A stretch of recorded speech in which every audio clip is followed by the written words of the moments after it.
Hey guys, and welcome to the Mysteries of Selindor episode something in the 90s. 95. 95. That's a pretty good benchmark right there. That's pretty huge. Yeah. Right before Um, everything went wrong. where everything went wrong. Has anything been going right? You know what? That's a good question. Why don't we ask our resident bard, Sethi, what happened Oh, last for a week? recap. Okay, last week. Oh boy. All right. Shit. That's a lot of text. I'm gonna have to move it to a different monitor so I can see it better. Wow. Okay, so I talked to Cleary at our dinner. I mentioned maybe drawing out in Verona with like a Daughter of the Dreamweaver campaign, or Bropsy could draw him out, but like we don't really want to use Bropsy as bait. So maybe Odin or Grim. I don't know. Cleary found my brother, Labra, living in the Crystal Undercity, working in the mines. He appears to be some kind of buyer or something, as he acquired a rare gem for Cleary. And Cleary promised to find a way to get Mirima back, but Seti said that the best way to honor him would be to kick Northout's ass. And yeah, Cleary and Seti got a little bit of closure. I found out that Cleary loves mochi a lot. And we walked around the grounds discussing inane things and my magic item ideas. Mintnir had a dream and was warned about the rain and the puddles becoming pools into other planes where things could come through, and basically said chaos is coming, get good and practice your damn breath. So, yeah, that happened. I went into the dream realm to visit the elf that threw the fireball at the caravan way back in like episode 3 or 4. And turns out he's serving some kind of demon lady and is up to no good. Oh, I forgot about that. Yeah, Good job, DM. Seti did a big lie to try to get some info out of him. And yeah, so then we found out that tryouts for Boxbreaker involve mock boxes you need to break within a certain amount of time, and the school will form its own team from the best competitors. So I think Mitnir, me, and Orin are all going to try out for sure. And then Cleary and I went to the Undercity to go meet my brother the next day for lunch. That sounds more or less like everything that happened. I think, yeah, just about. People did some prep work, worked on their entries for Projects, the yeah. pentathlon. Worked on some hoverboards and or some spellcraft and or just learned some potion making in their spare time. So, with that, as you tell Labra that you are his sister, he says, right, okay, so, lunch, right? Is this a bad time? I mean, there maybe never is a good time for that kind of bombshell. Oh no, it's fine. I was probably gonna do like a little bit of digging, but I can do that some other time. I've got a place. If you want to go together, we can go right now, or we can wait. It's all they see in me. I'd love to go now yeah, All that'd right. be great. Boys, I'm heading out. All right. Nobody crush yourselves under a bunch of rocks, eh? Okay, thank you. They're all probably going to die without me, but it's all right. Oh, I can no. always replace them. I'm just joking. I'm joking. They are all experts. God. Come on. Okay, Let's go. good. I was going to ask, do people getting crushed? Does that happen often?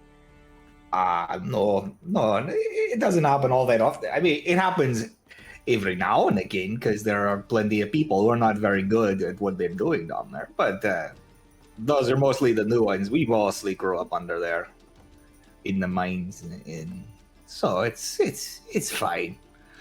He's like, "How's it going, Ricky? Hey, Ricky." That's Ricky. He will probably die in the mines, but everybody else is probably going to be fine. Right. As he just walks on this avenue, you can tell like he's spent his entire life here. He's like fist bumping everybody he walks by, or like he's like, "Well, got to avoid that guy. I owe him like 20, whatever our currency is. I imagine it rocks." But hey, everything's good, eh? You So he brings you to this ramshackled edge of the town kind of podunk looking dive bar, and it's called the Mud Shack. He steps inside and he says, "What's up, everybody?" And you see like one or two people go, "Hey, lover," but most of them just go, "Ah." It's like, all right, fine, no warm welcome from you guys. Let's see how it is. Let's go find a seat, yeah? Sounds good. Yeah. This So place he looks nice. walks you over to table quarter. It's dark. It's dank in there. The tables, you can tell, are still dirtied from the previous customers. And he just sits down and just takes his arm and just goes across the table. I mean, most of it's just pile of like dust and like literal rocks on the table.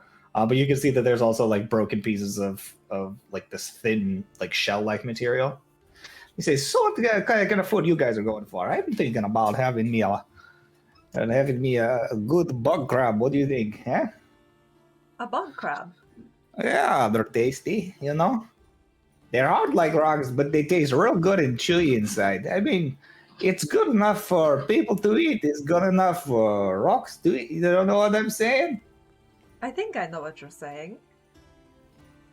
I am a vegetarian though, so I can provide my own food if Then we've got mushrooms too. Don't provide your own food in an establishment. That's very rude. I know. But I'll tell you what. This guy over here. Hey, can we get mushroom stew here from my friend? And my sister. They look at him and he's just like, "You sure about that?" "I think so." Study waste. So it's like, this sort of like big, like grumbly, like I don't know. You can't tell if he's like an ogre or if he's some sort of mix between an ogre and something even more thick and fuddly. He's got like this massive jaw, like sticks out like way out, and he's big and fat. And he just goes, "Yeah, all right, I'll get you something good. You want a little bit of slobber grease in there? Or anything nice and chewy and cracky for your jaw? You look like a soft one, so probably just a stew, eh?" Yes, thank you. I'm very soft. Yeah, you like yours spicy, eh? Oh, medium spice. Medium spicy. Oh, okay. It's like, oh, you took medium spice. You're really impressive. I mean, honestly, your buckle is probably going to fall out, but you can try it. Well, we'll see how it goes. So he keeps you comfortable this corner of the table, and he puts his feet up on the table. They're just covered in like muck and grime and dirt. And he just kind of like says, "Oh, I'm sorry, that's super rude of me." No, that's okay. I mean, you're at home here. He kicks the dirt off his feet onto the table. He's like, "There we go." I will discreetly prestidigitate the table.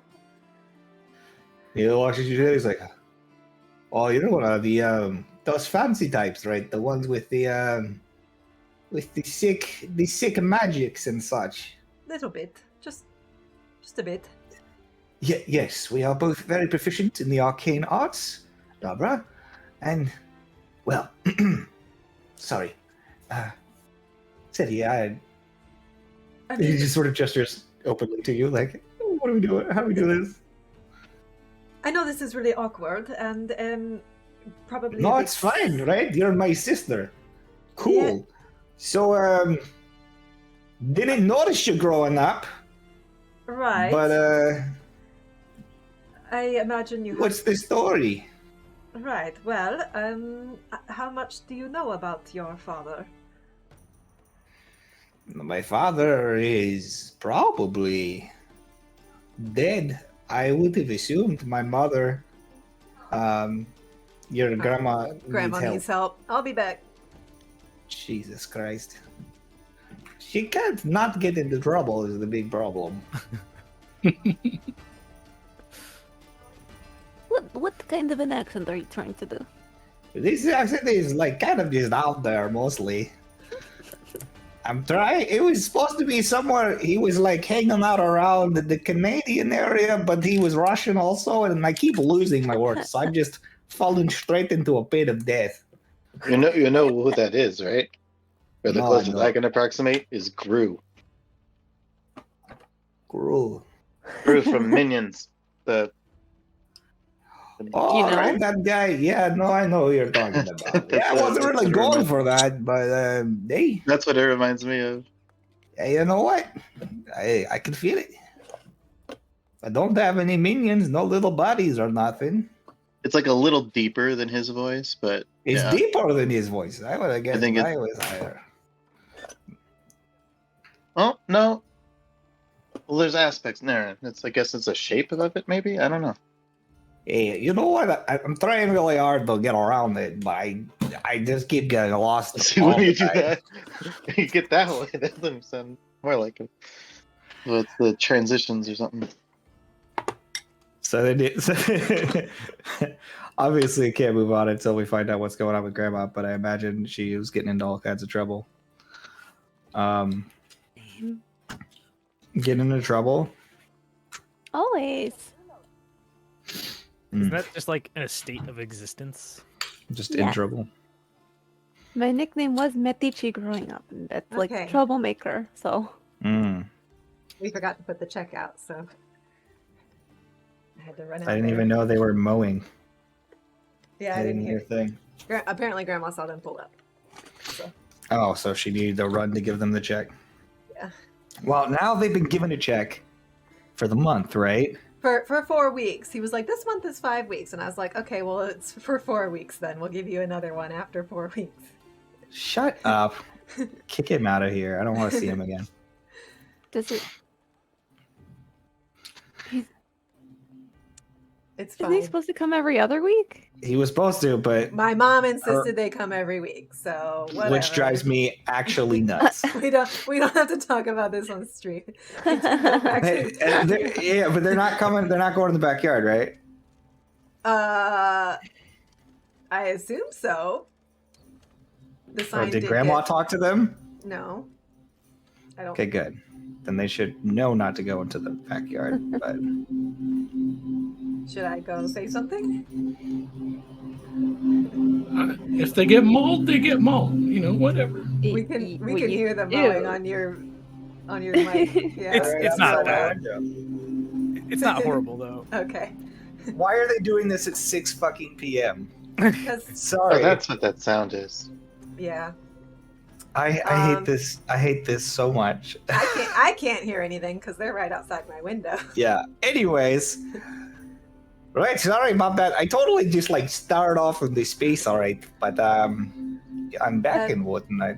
So your father, you assumed had died. Your mother, what did she tell you about him? Anything? Oh well, she didn't keep me around for very long. Probably like. Shit. I didn't really know her that well. Oh, I sort of they're not really into people that are not like pure. I had suppose. the same problem where I'm from, kind of. I mean, all the other kids thought they called me a freak and thought I was weird, and I am weird, but they were really mean about it. I don't think it was just that I had. You're supposed to sock them when they do that. You just get them right in the throat. Yeah. Usually is a good way to do it because then they can't talk so good. Yeah, in retrospect, that might have been better. I just played a lot of pranks on them. There was this one kid, I pantsed him right in front of everybody, and well, it wasn't great, alright? He's never going to live that down. People saw things that I feel really bad about showing them. I think he was sick. It's kind of a party move, but Well, he was really mean to me, and I wanted to embarrass him. fair enough. And it worked a little too well. But anyway, Right, so sorry, I'm just trying nervous, to so I cut through your great story, but right.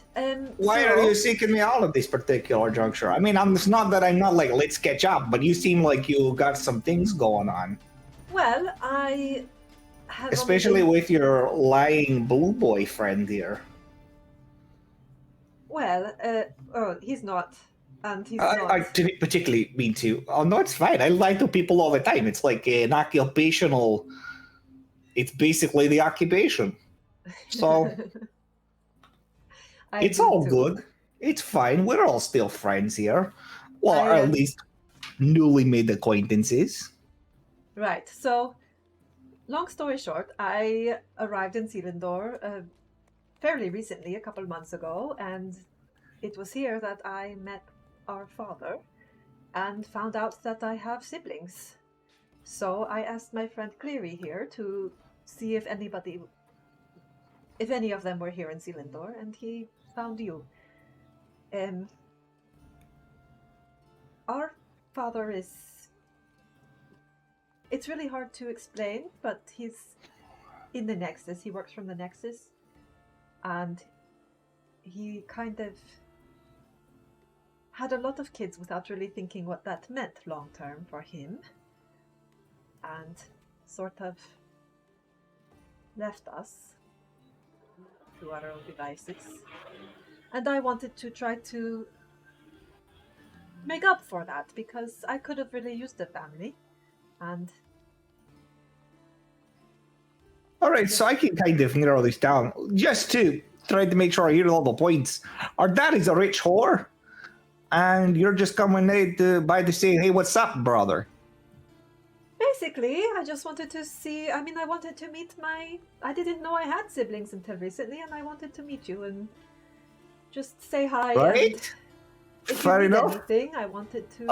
A bowl of sloppy stew gets placed right in front of you unceremoniously, and then he brings in like a full like whole like grilled or like boiled crab, but it's like a big mud crab from like you would see in Skyrim, just like plopped down on the table, and he just like says, "Oh damn, this is gonna be some good shit." Hey, Cleary is your current name, right? Not what was it? Percival Flagenstock or some Flagenstugen? Flagenstief. I just look at Cleary like Percival. Really? That's the parts that he has an issue with. It's like, right, okay, cool. Well, do you want some of these mud crab, friend? Eat the bug crab? And he just takes his fist and he just goes and like slams straight through the shell, and it just kind of like shatters over the table. There's like gushes out with crab meat, and he just like sort of digs his hand in and he just grabs shell and all and just you hear the sound of it crunching and grinding in his mouth. It's full of calcium, but also like the good tasty meat stuff. I will I will taste my soup, and if it is too spicy, I will use prestidigitation to flavor it to be less spicy. Well, you can flavor it however you want. It's still going to be hot lava coming out. But, you know. I was trying to do this discreetly, so... Make a sleight of hand check. Ooh, okay. 17. 17? Well, first of all, how much spice do you think Seti can handle? Like a moderate, more than I can, but like not that much. Like maybe your level of spice. What's My the level of con spice. save throw on this mild spice? Yeah, make a Constitution saving throw. And if your Constitution saving throw, yeah, we'll go with that first. I should have made you do that first. Okay, 15. 15. It's spicy. It's spicy. It's hot. Like it's the kind of thing that makes you go, whew, but doesn't make you go like crying. She's not. I She have doesn't to feel run. like she's dying. No, it's just that's spicy hot. So it makes the nose run, but not the eyes. That's right. Maybe your lips are a little bit numbed by the sensation of how spicy it is. Okay. But you feel like you pulled it off pretty well. He's like, "How's your soup, sis?" That's got a lot of flavor. That's really good. It's like it's a Good. I'm battle. glad. Yeah. It's a battle, but it's like worth it, you know. How's the bug crab? That's good. I'm having a lot of fun. Good, yeah. This is fun. This is awesome. Sorry, I feel like I have so many questions for you, but I don't want to bombard you, and I mean, feel free to bombard me. I'm the one that showed up out of nowhere. Right? So yeah, it's not like I really care about like the whole race thing or anything, but you're clearly pointy or soft flesh and then kind of made out of like the good rock stuff. I And assume that so I was your... curious, like, what's Dad made out of? Is he made out of soft pudding ears, or is he made out of? Yeah, he's the soft pudding ears type. He's Fey. Oh no! Yeah. Don't do it to me, sis. Come on! I know, it was, Don't tell me I'm half Fey. yeah. I got beat up appropriately when I was growing up. Then Oh, well, we're not all terrible monsters. no, it's real bad, man. They kept calling me soft. They said you're probably got a real soft dad. I kicked their asses, Well, to be fair, look, And Look. to be fair, I'm very clearly made out of half soft stuff. well, And that's a really big bummer for me, to be honest with you. to his credit, though, our dad might be soft, but he is one of the most powerful beings in the universe, so he's not all soft. Yeah, I mean, I guess so. It's probably fine, but like, I don't really know much about powerful universes or whatever. I dig Earth and crystals and rocks and shit. Do you Usually. do you enjoy your work?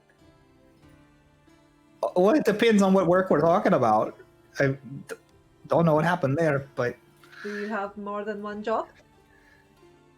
he looks at Cleary and then looks back at you and he's like, I mean, it was pretty obvious we were doing some shady shit together. I mean, if you're being real.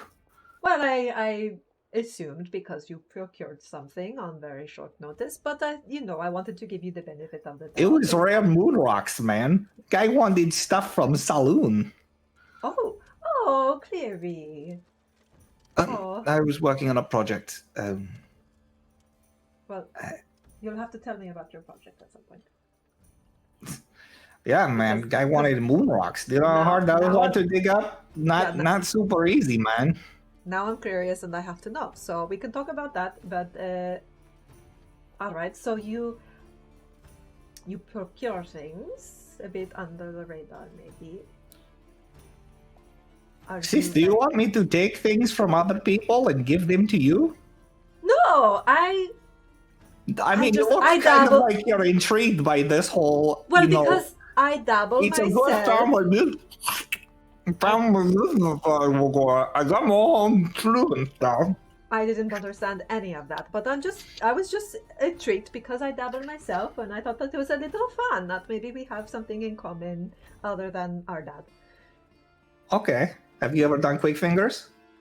Quick fingers. Quick fingers, quick fingers. Who's losing a finger? That's the thing with the knife. I mean, sometimes we use a knife. What do you use? Hey, put your fingers next to my fingers. Oh boy. All right. All right. Fake fingers, quick fingers. And he starts putting his fingers over your fingers and like twisting them around. Quick fingers, who's loses the fingers. And then he just starts like twisting your fingers to like get on top. It's like a full hand thumb war with all the fingers. Okay. Make a sleight of hand check. Yeah, I will attempt to beat him. I don't know. Ooh, 23. Which is pretty good for me, but probably not. Let me go to his character sheet. I forgot I had. Yeah. All right. Sleight of hand. Yeah. All right. So he rolled a 30. Okay, he wins. So he just goes. It's like, oh, sis, you're not bad, but look, got your fingers. And then when you win, you get to, and he pulls up a knife and slams it down on the table. Sting, take a finger. Oh, well.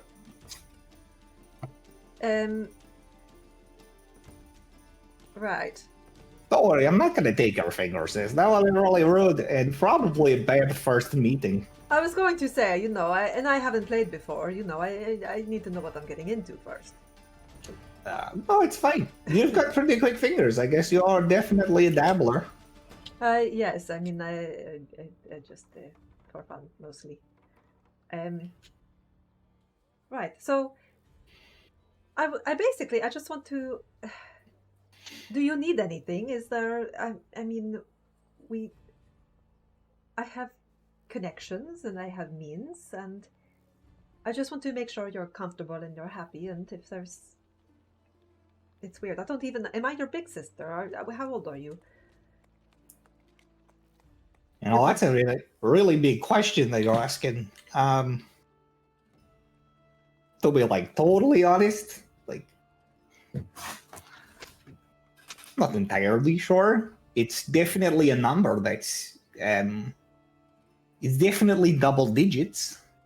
All right. Well, You know, I remember being some places, and I remember probably a good maybe 5-10 years of just sort of vagueness when I was abandoned. right. But after that, you know, probably a solid 10 years or so that I was hanging out with the boys. Right. So, You're probably older than me, I think, but who knows? It's of beside course, the so point. you're my little sis. That's, frankly, super big for me. I always wanted to have a little sis, so I could just be like, hey, eh, give me your pudding stuff. What do you soft people eat, you know? Well, we do like pudding. Yes, you're right. Yeah, I've seen I it. love a good It's pudding. basically like weird, like really sweet water, I guess. Well, it's thicker than water, but it is really Barely. sweet. I guess, yeah. Different scales. All right. Anyway, the point is, I feel I just See Cleary just sitting there, just like captivated, looking back and forth while he like slowly eats a little bit of crab meat. if there's anything you need, I'm here for you, I guess. All right, is what I sister, want it's to say. really important. All right. And his Uh-huh. eyes get dark. I do need something. Yeah. I need 1 million gold. Don't ask why. Oh. Well, that's probably more than I can drum up, but I think you might be fucking with me. Make an insight check, bro. It's a 17.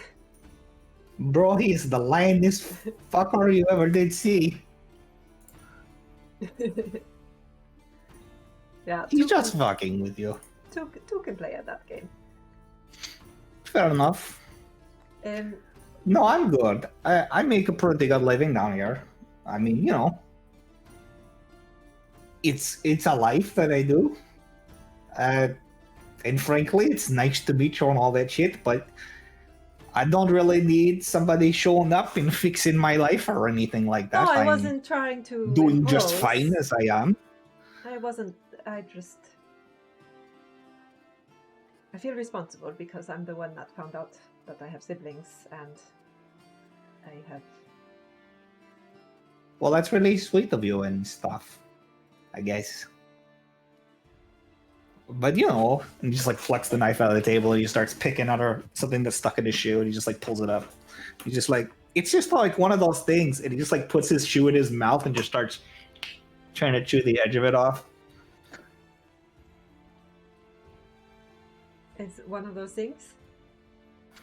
Yeah, you know, you live down in the dirt, and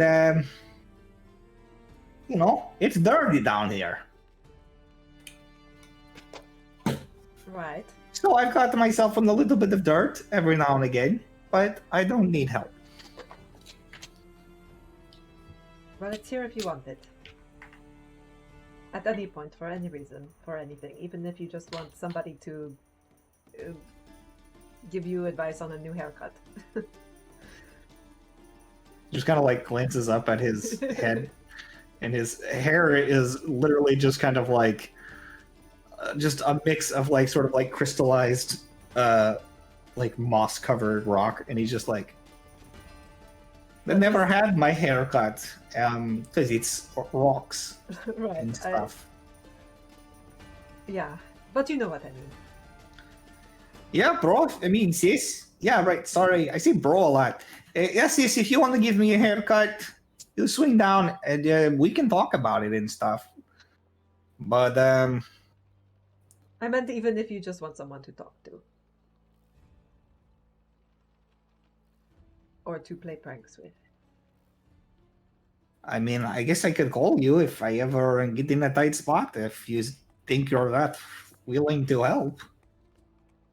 I would do anything for a family. It's like, all right, well, let's swap seal digits and stuff. And he takes out what is effectively just like the ugliest seal you've ever seen. It's a mix of like little bits of metal that are kind of worn. It only glows the one color when he pulls it out. Like you can see he's just here. He's only has access to the Crystal Undercity.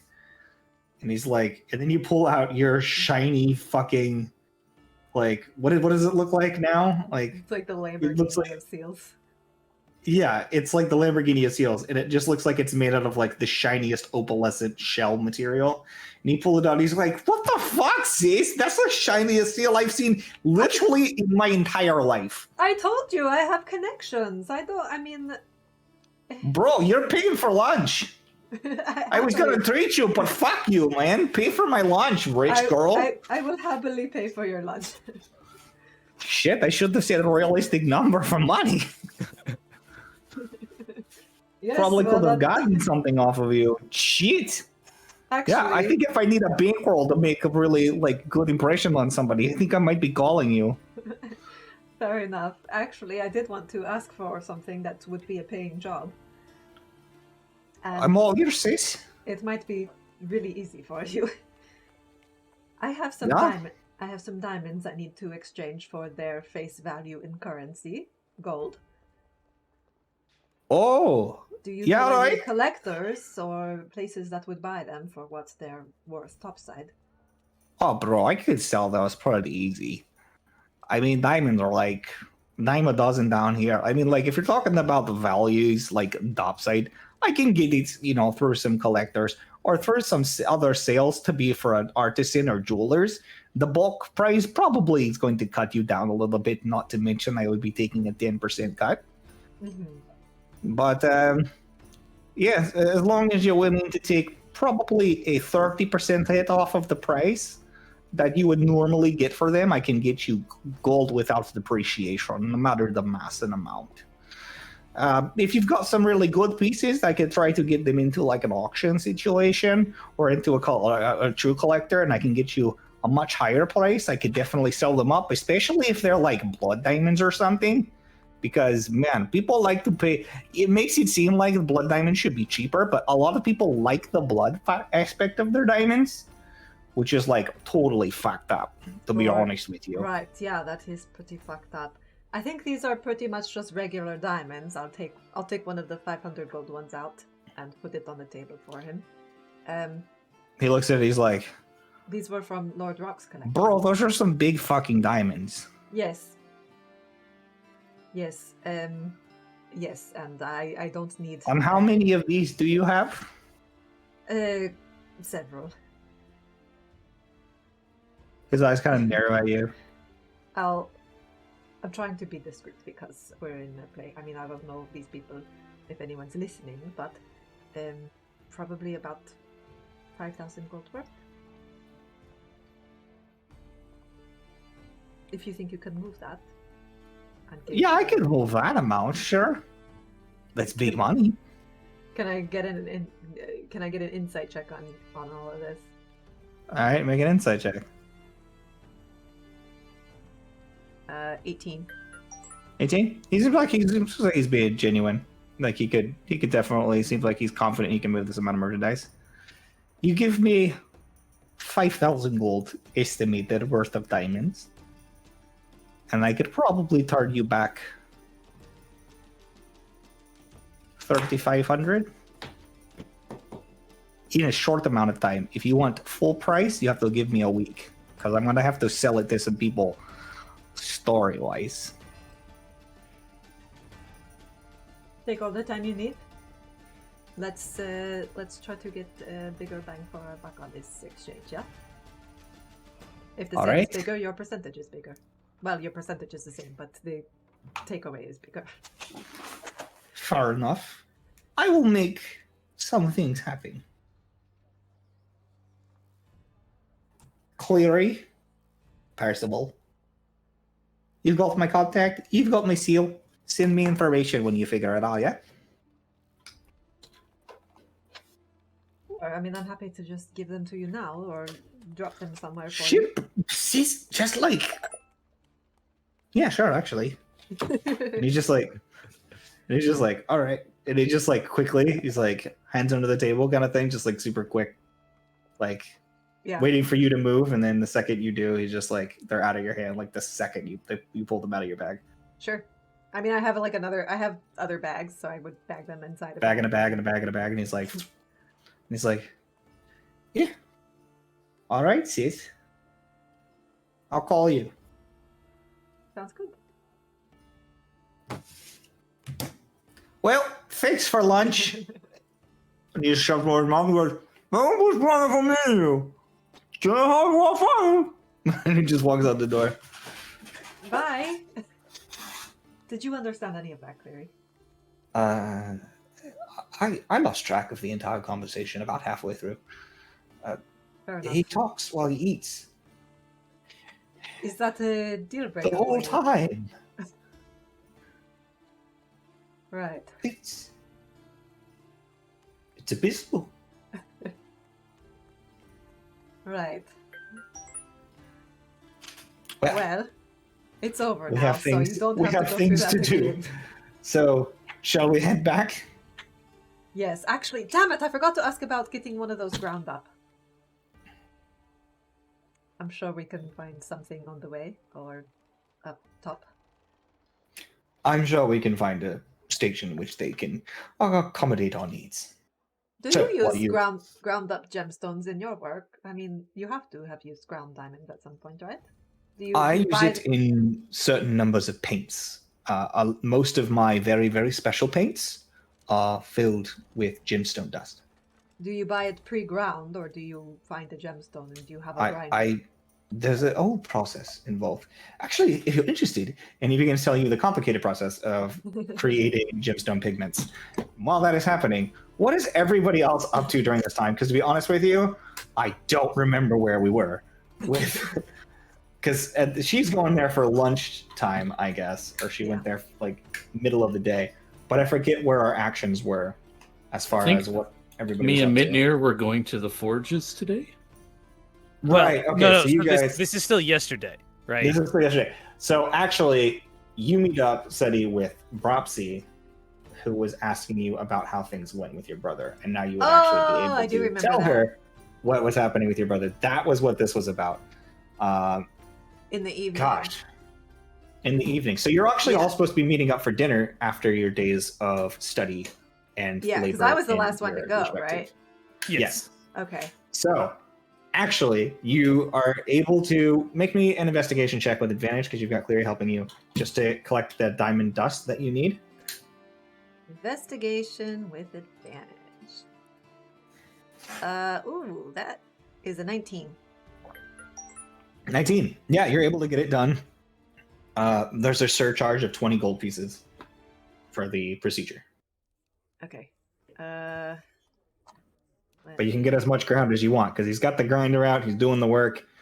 And the whole time he's like, yeah, grinding diamonds, it's my favorite thing. You just break down the rocks. Everyone's like, diamonds are so strong. Nobody can break diamonds. Diamonds crush easy. They're just resistant to scratches. Okay, and then so that's 1k of diamonds for Grim. So I'll give those to Grim when we meet up. You can add 1k of ground diamonds. Okay. So I will say that you guys are once again find yourselves meandering to the back room in the banquet hall, in the subsection where you have had it rented out by Cleary on a daily basis. Morning Which feels, and evening. I mean, so like those of us in the Celestial Academy, whatever, can't invite people to our rooms, but other people have rooms that potentially could have like a dining table in them. Yeah, you guys could absolutely do that, but you just had Cleary rent this place out for like a week. Ropsy can come into my room, actually. Rude. I made an arrangement with the headmaster. So, Well, I figure your parents are allowed to visit. as you all come meandering in, Cleary's he's actually got menus set out this time, and it's like a formal dining situation. Nice. So he sits at the head of the table. So he's And like, he's I like, didn't dress for this, and then does a disguise. I mean, he's not wearing anything fancy either. He's literally Oh, wearing okay. what you guys, and you can see that he is working very hard to ignore the fact that there is mud on his shoe. Can I discreetly prestidigitate it? Yeah. So you clean it off, and he just looks at you, and like his eyes are, thank you. I got you. Man, how does he Never feel felt more about seen. Grim being around and Mitnir being like the in between of him and Grim? I mean, make an insight check. Yeah, Mithir always chews with his mouth open. I don't talk though. Oh, right, that's the difference. It's an 18. 18. I don't think it ever occurred to you to check his face while you eat, while you're eating or while Grim is around. But you can see that there's a certain sense of discomfort every time you guys enter the room with your, just like slump into the corner, and then Grim's like, you can see that he sort of like stops breathing when Grim comes close to him. Doesn't What want to an inhale a uptight spore. prick. He doesn't like do it. He does it relatively surreptitiously, but now that you're looking for it, you can see it does make him uncomfortable. I was just curious. Yeah. And he's just totally at ease around me. Alright, I need something that is the opposite of spicy. Whatever the opposite of spicy is, I need that for dinner. Ice cream? Well, that's all perfectly fine. Look through the menus, and tonight's meal is on me. Technically, the food is catered. It's not the school's food. Be magically transported here upon your ordering. Very nice boutique in Waterdeep. That's really sweet, thank you. Well, yes, I thought you all deserved a treat. Everyone was working hard today. Not that I had anyone informing about you. I just happened to be... Yes, there were people informing on you. But you all doing very well and working very hard, and I'm proud of you. I wanted to reward you. Thank you, Claire. Who's informing on us? You're within Selindor Academy. The walls themselves are technically informing on you. I mean, I just looked at the wall everything like that you do here is well, not in this room. We've got and you look, there's like wards. We've got wards up. We're fine within this space, but with the exception of that, yes, everything that you are doing is under scrutiny of one thing or another. So when you have your conversation, just make sure to keep them more or less non-blasphemous in certain meanings. For instance, don't go shouting down the halls how you could really, really use killing Northought. Oh, fuck Northought, which we're all thinking, but none of us should be saying. Just Inbruna might find out about it. Sure. As again, we do not know how far the influence runs, but in case you haven't noticed, the walls within Selindor contain many automatons. And those automatons are constantly monitoring everything that happens. Right, yes. The other day, one of the automatons started talking to us with Primus. It was Primus talking to us through the automaton, so... Yes, that would be one of his means of communication. Is the fact that technically he and every one of those automaton sort of act with a hive mentality. Whereas normally they don't share the entirety of their knowledge and database. It can be accessed by one of the more advanced ones at any time. Yeah, that would have been great to know like a week ago, but here's what it is, and we'll be more careful moving forward. So, how was everyone's day? What do we want to do tomorrow? I have to go shopping. Oh? What do you need?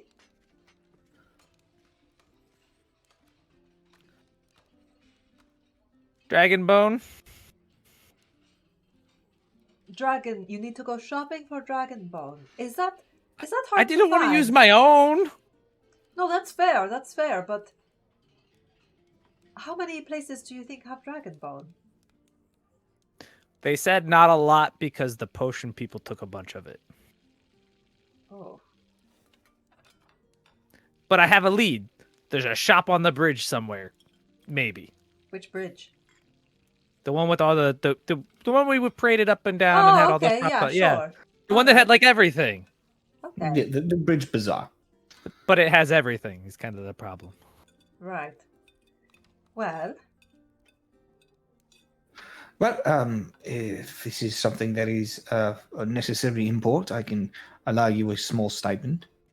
I'm authorized to do so, as the Nexus has your back in certain matters of need and materials. So, What's the limit on that?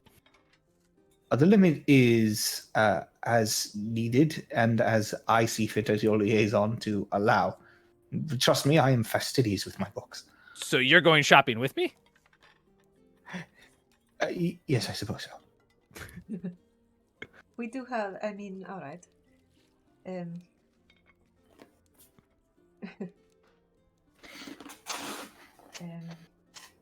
I think I have to go to the Black and Delvers tomorrow. Oh, that's right. We need to decide what the contract is going to be. Well, I suppose it's as good a time as any. If everyone is going to make a trip down there all at once, we could make a day of it, I suppose. Hopefully not But the I whole do day. believe that it should be a situation where, now that there is a little bit of scrutiny, and assuming that you've all made yourselves, well, I suppose to this point you haven't made too much of a presence, but I think it's important that we stay not entirely as a group leading into this, just so anybody who might at some point be able to get a idea of what we're up to, they cannot tie us all together. Yeah, I mean, Considering that you do not all go to the same school. I feel like anyone paying attention to anything happening outside the school will already know because New Death and the Blue Oh, Knights yes. have I suppose reputations that's a little bit. true. But these are academics we're talking about, so they might not be paying attention to anything outside of school at all. They might not even be paying attention to anything outside their own books. That is a thing that is quite common. I would say, though, as long as you're traveling, those of you who can disguise themselves in some way, shape, or form would alleviate any need for that. Not to mention any academic worth their salt going to shop for materials. He just looks at Veneer. It's like, would usually travel discreetly or have liaison do it for them so that they are not letting others know what materials they are collecting for their ventures. So we'll just buy lots of stuff. That could throw them off, yes.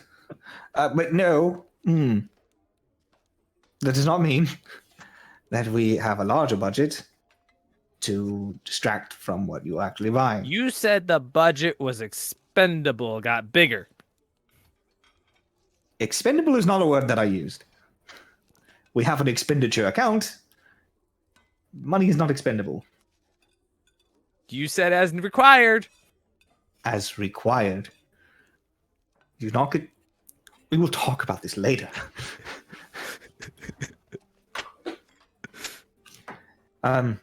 With that in mind, how was everyone else's progress? Grim, did you get everything that you needed for your I got preparation? some goats. Oh, yes. Well, I can reimburse you for those if you need be. No, it was just one little coin. That's all it took. Goats are cheap. Oh, yes, I suppose they would be. Yeah, I don't. Wait, should I roll and see if I killed any today? Oh, no. Is I don't know. the sheep Is that, is, that still a, around? is that a check that I should make? Like, Did you already start like working on it? Like, you don't think I didn't figure you had the mushrooms you needed to really start yet. Oh, with that's the- true. I probably need to get some specific mushrooms or figure out, test some different mushrooms. Yeah, I just make sure. I was like, do I need to roll and see if I killed any of those guys? not until you actually start the experiments. Okay. Yeah. No, then. No, yeah, I got some goats. Just, getting ready. Oh, good. Let me know if there's anything else that you need. And Oren, you're working on something as well for. How are you on supplies? I'm good. Well, this is honestly the easiest you've all ever been to handle.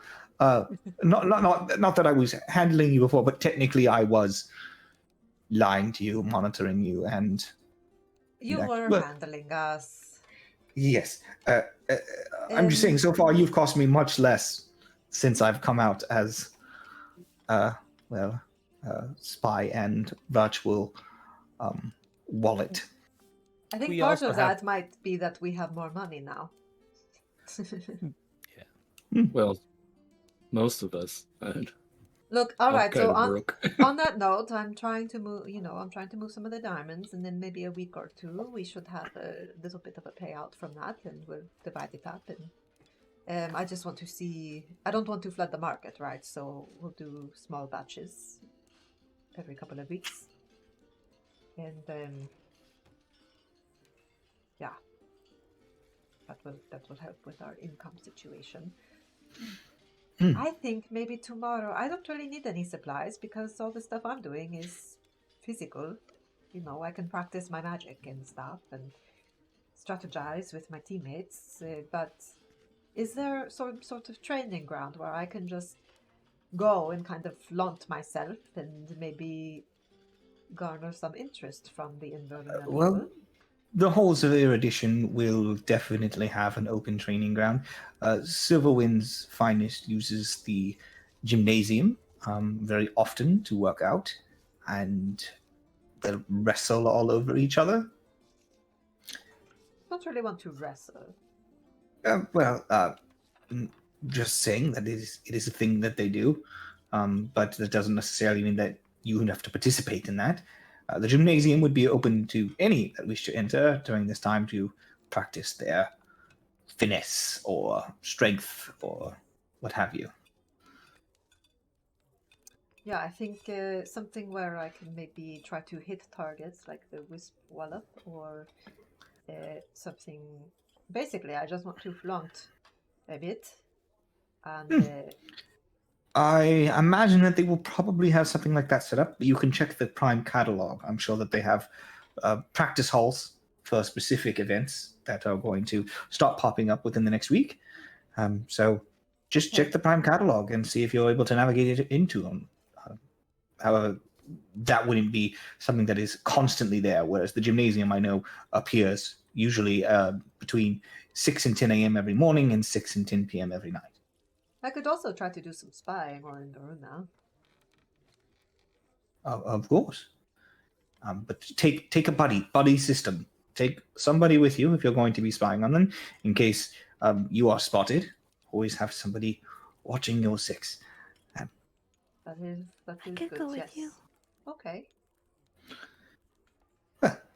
Don't we have to do tryouts or something this week?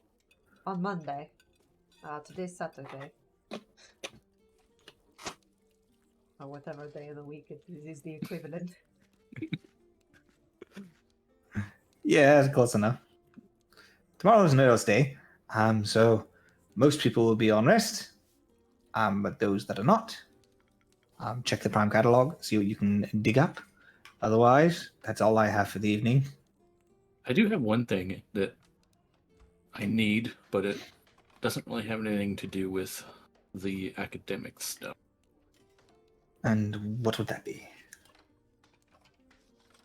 A fracture that would be compatible with my current ones. Well, that would be something that would aid in this endeavor. However, that, depending on what we were able to acquire, would cost a great sum. Under most circumstances, even the most mundane of fractures cost in the tens of thousands of gold range. But Would you maybe talk to Bala or one of the agents at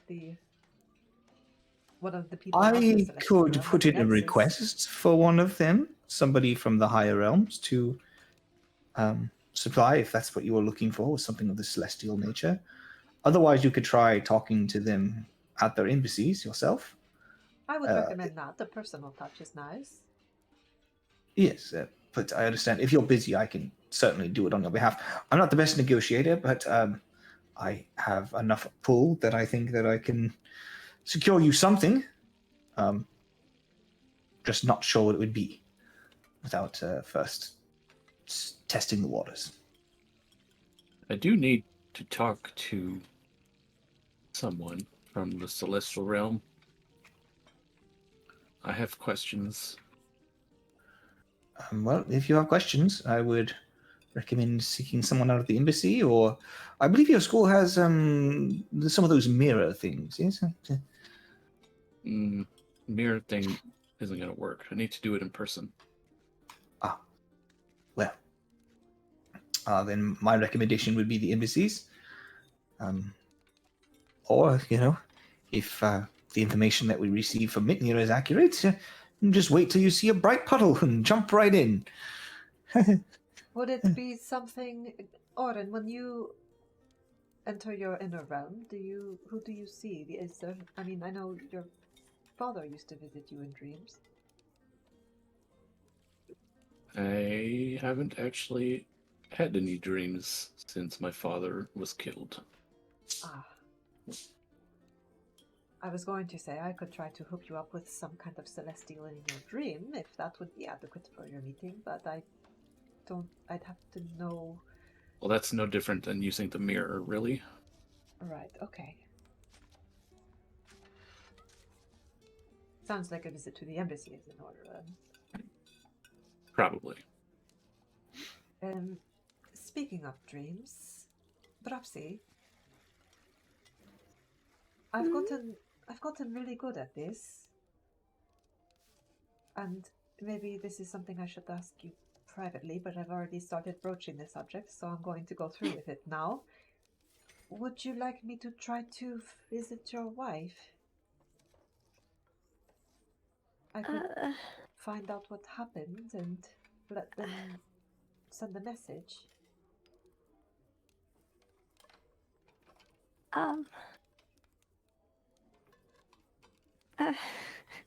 You can think. Her feathers poof up, and she's You can think about it, but it is an option. Oh, to be honest, I don't know what to do.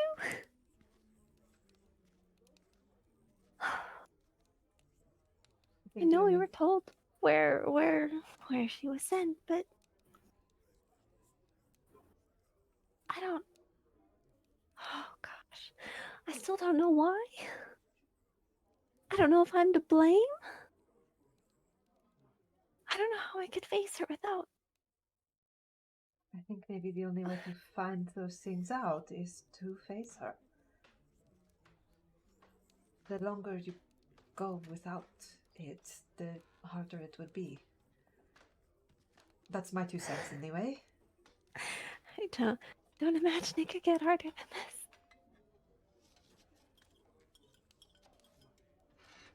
What if she's been waiting for you to contact her and you just didn't do it because you were too scared? God, don't say that to me. She gets up and she starts pacing. I'm sorry. I know it's a difficult situation. I just wanted to offer to help if I can. And I think I can. But it's up to you. It's your decision. I don't think you should be the one to reach out to her.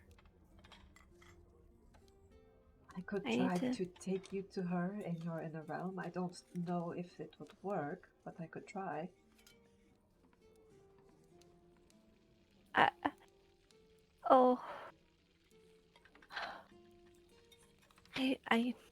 I need to think.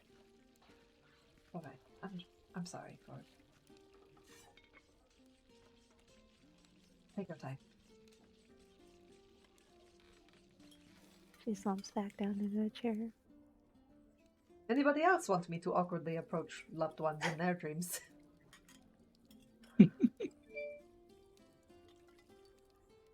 We don't think you would like the mushroom lady, so you probably don't want to go there. Well, I saw her at the Nexus, right? Wasn't she? Or was she? Was it a different lady? No, I mean she was there, but she wasn't like her face wasn't coming out of mushrooms and stuff. She's pretty Yeah. cool. I like her. I mean, yeah, sounds cool. She might eat you or something. No, I'd be careful. Do they know you're in the dream if you don't like approach them? When I I don't. No, I don't think so. I can just enter a dream and fuck with it if I wanted to, without making an appearance. Maybe you could spy that way. It's an option. I did visit. Did I tell you guys I visited the creepy guy that blew up our caravan? He's still No. creepy. Yeah, he works for some demon. Oh, that's right. I did tell you guys because I asked. I made an image and then I asked if anybody recognized her.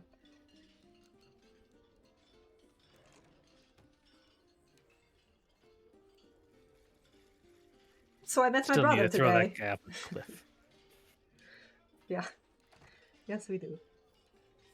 But it'll have to wait, I think. He's less important than Northot. Gagnor, are you Throw saying him things at because you're Northot. muted? Well, I was trying to say, but I got something caught in my throat and was choking. But if that's all, perhaps we should reconvene tomorrow, and after breakfast, we can head out and do whatever shopping is necessary. Anyone who needs to tag along, feel free. Otherwise, good work, and the next big thing I see upcoming is on Monday, whatever that's called in this world, because I forgot it as well. We shall take care of that. Get you all properly signed up. Well, Can I steal a moment of your time before you leave? I'll walk out with you. sure. You see the runes start collapsing down. It's like, what's that? To ask about your project. Oh, yes. It's moonstone is a particularly good material for the creation of certain objects, and well, I figure I should be doing my part to stand out as well. So I will be creating certain objects that I will be entering into the competition on behalf of the University of Phoenix. I see. Well, stay safe. Don't stick your neck out too far. Of course, I will do my best. Okay. Well, Good night. good night. And as you all awkwardly shuffle past Cleary and Seti as they try to do a little side conversation. I will try to catch up to Bropsy.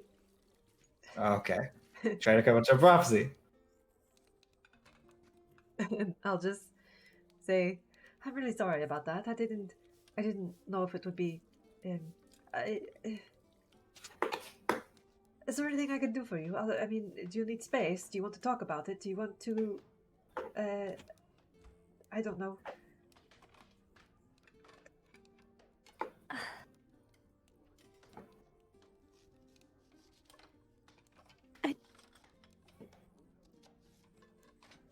I don't mind talking about it with you, but I don't. Some things are just too hard, too complicated to put into words. I understand. Do you want to like have a slumber party and eat ice cream all night?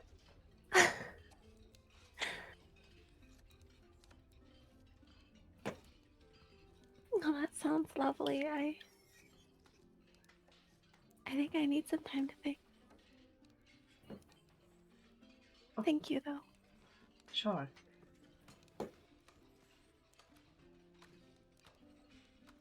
I'll see you. Good night. Is there anything anyone else would like to do before we call Pelor's day and night? No, I'm just going back to doing my thing. Okay. Yeah, I was gonna say Mitnir's gonna spend like 30 minutes doing breathing exercises. Okay.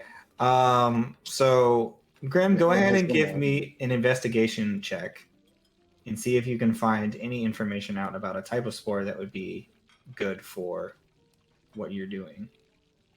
Not nature. He has Uh, studied them his whole life. Well, I mean, you could make a nature check if you think that that you already have a mushroom in mind that you think Grim has already discovered.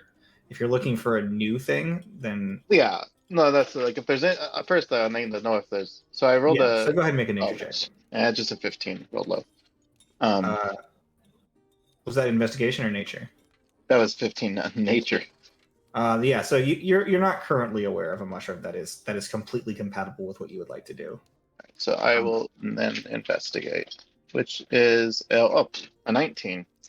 19. Because apparently we're better at things that we're not proficient in.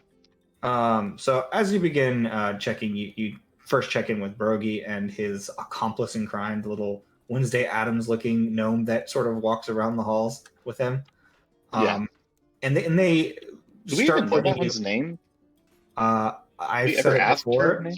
I've said it before a long time ago, but I honestly do not remember her name ever. So that's just my own problem with I remember names. she was very fascinated with me. Yes, she still like stares at you from behind the corner, but she never approaches you and talks to you directly. Yeah, so but they do point you in the direction of there are some specific mushroom almanacs, Okay. like spore almanacs that can be researched within the library that they've seen that have like a list of virtually every mushroom ever made or ever discovered. Yeah. And its properties, but they don't know where it is. And for whatever reason, they have gotten into trouble and are no longer allowed in the Anatheum. So I have to go look for it myself. They say, Brogy did something. I don't know what it was, but Brogy made them very mad. But Brogy is good, Brogy, and they don't do anything wrong. I think the little cube man just needs to stop being so easy to take apart. I mean, that's fair. They are pretty easy to take apart. Not that I've tried. Their insides are made of clocks and stuff made of soft tissue. Yeah, that's not as interesting as things that have like flesh or spores, you know. But it is both. It is flesh mixed with clocks. Oh, that's weird. Dude, Yeah. like a hybrid machine Like and his animal. instead of skin, he has metal. Oh, that's But then weird. his tongue is made out of actual flesh. Ugh. Where'd they get the tongue from? I think his eyeballs are also made out of eyeball. Is it made out of tungsten? Oh, I got it, bro. Laughing the Mushroom King is a joker. Alright, it's so funny. Alright, well, I guess I'll go down there and look for that book. Yeah, so I'll tell them you'll say hi. Well, I guess I Just in shouldn't tell them you say hi. do you want to like try to find the book overnight? Or are you gonna just turn in or just do it tomorrow? What's your plan? I mean, he'll go look for it. Right? Okay, he's cool. he's obsessed at the moment, so unless somebody makes him go to it's your sleep. choice. You can do investigation or persuasion. Oh gosh, they're both terrible. Investigation. Okay. 20. 20. Okay. So you go looking through the library for quite a large period of time. And then make me a perception check while you're doing this. Perception. What is that? A 20.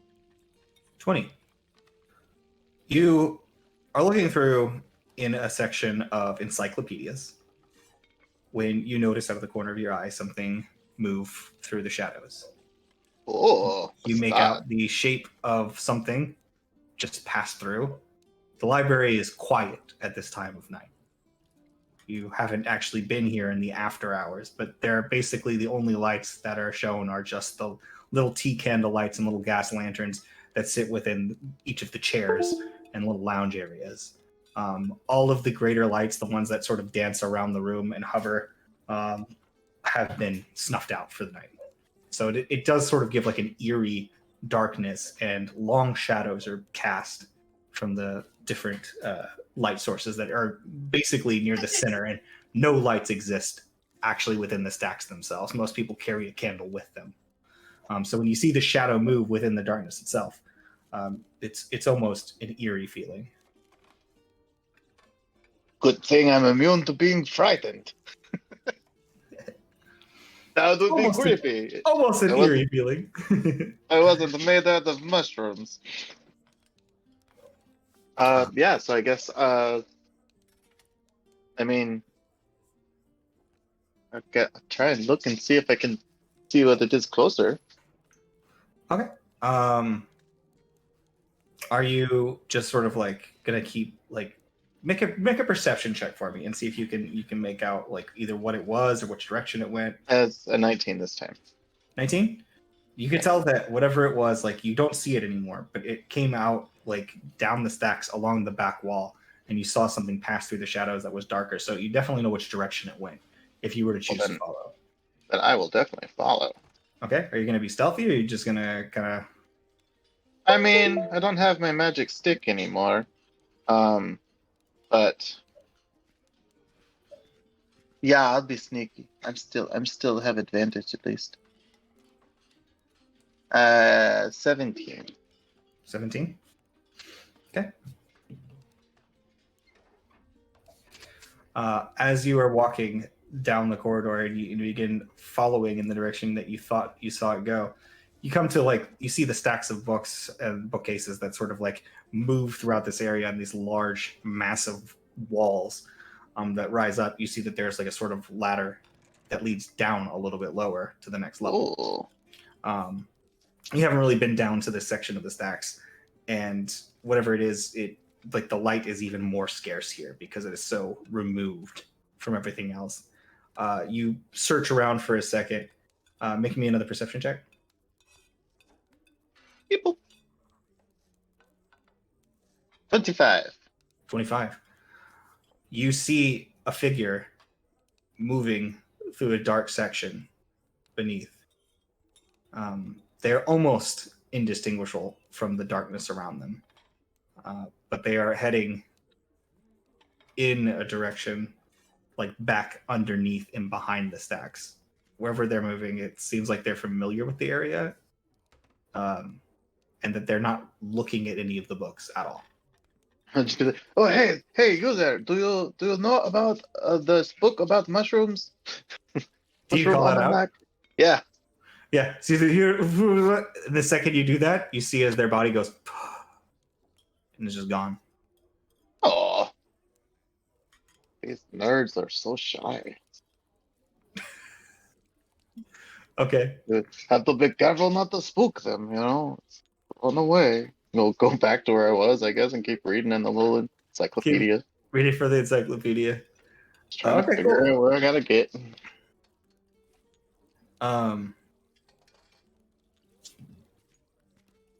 You're searching for the encyclopedia and mumbling to yourself about not being able to find it. Yep. After about 20 more minutes of searching, you see a book push just a little bit out of the shelf.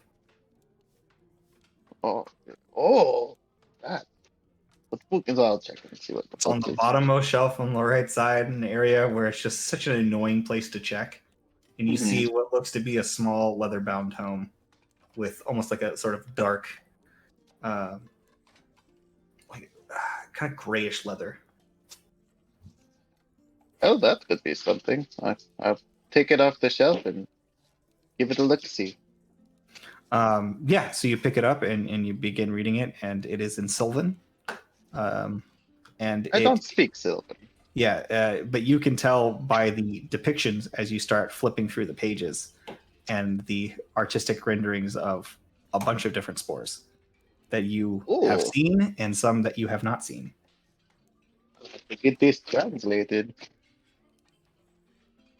Wait, do the machines translate things? Robot person. You call robot person, and then there's a moment, and then you see boom, as a cube just gets jettisoned from the wall where it looks like a brick was, and it just kind of like slides to the ground, and it's like face first, and then it like stands up, and it's like sort of like brick shaped.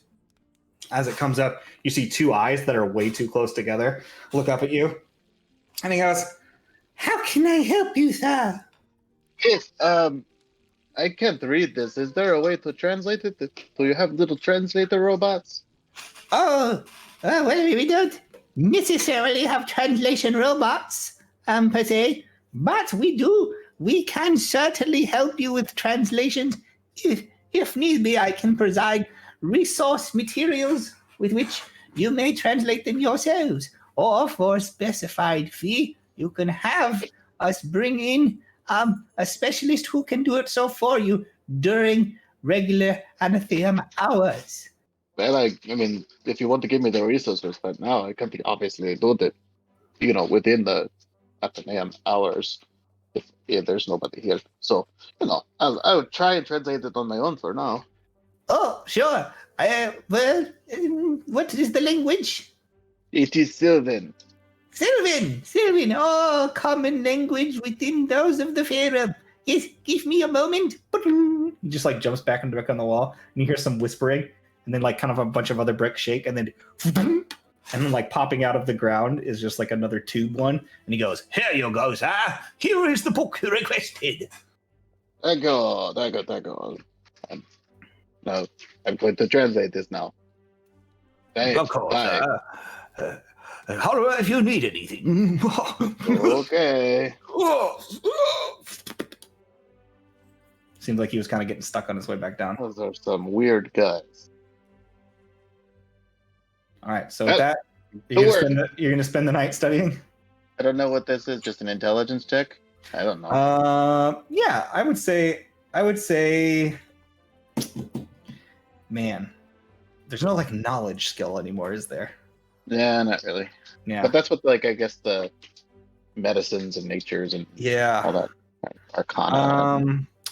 For this, I think a lot of it is going to be deciphering and stuff. So go ahead and make me an arcana check. Okay. He's just. Oh, that was a 5. Can't 5? learn shit. You were having a real hard time with Sylvan. The lettering is all messed up. The book is not intuitive. But as you continue studying throughout the night, you just can't quite shake every now and again this feeling of like a little bit of prickling on the back of your neck, and you turn around and you feel like somebody's watching you. But you go back to work and you do your best. And with that, if only Grim had a friend who was part Fae. Well, it's also late at night. So yeah. So it's with that, not gonna like wake you up. We will go ahead and take our break. That's very considerate of and we will meet back in the morning on Neryl's Day. BRB! Herb. We're here. And we're here, guys. And as it goes, so the last I heard was Mitnir, you are breathing. Yes. So go ahead and make me an athletics check. It feels like an athletics thing to practice your breathing. Okay. Kind of like. Oh, that was the same day. Dang it. That's a 19 off of a 6. A 19 in breathing. Okay. Like you get like a good feel for it. Just. Like you're getting a good feel for your breathing techniques. Like it feels okay. You shot lightning out of your mouth, and we already said off stream you shot lightning out of his mouth and blew up a pillow. With your breath attack. But you're getting the same. You're not sure what exactly he meant by that, but you get like this feeling like he says that it's more than just lightning, like that, you're missing something. Because you felt like you're breathing real good. Yeah, that's all he's doing. Like, and goes to sleep tonight. Just like, yep. Okay. Yeah, I don't know what you're talking about, dream dragon guy. So, Orange, you said there was something you wanted to do? Yeah, as we were leaving the dinner, I would have went up to Bropsy and just been like, "Hey, you want to come to my place tonight? We gotta talk about something." Uh, okay. Is everything all right? Not exactly. Ooh. So easily enough, you lead Bropsy back up to the tower where the High Realm Academy is, and take her into your dorm area, which you have access to. Mm-hmm. I don't know if Bropsy's been in there or not, but it's very pretty. I think so.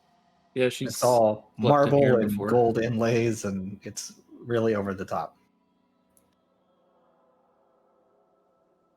So once we get into my room, let's be like, make yourself comfortable. This is gonna be a doozy. Oh boy. She sits down. So, not too long ago, I don't remember if this happened when I was sleeping. It might have been, but I had like a vision of what I assume is the celestial soul of Orin within me, that is constantly being attacked by the avatar that I possess. Oh. And it was protected. The runes, I think, kept it at bay for all my life, but now that most of them are gone, it's starting to get to the soul. And I don't know what that means. I think that's partially the reason why I have these horns now. So I think the Northought part of me is gaining more control. I see.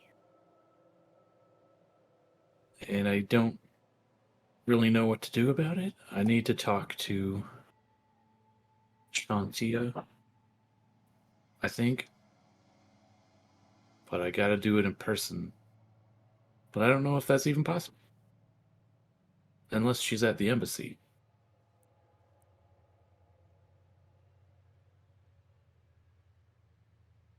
Okay. So that's why I want to talk to her mainly. I don't know if a celestial fracture might help hold it back, but I can't really think of anything else. Perhaps they know someone who can help with your runes, the protections. Maybe reinforce it another way. The wall.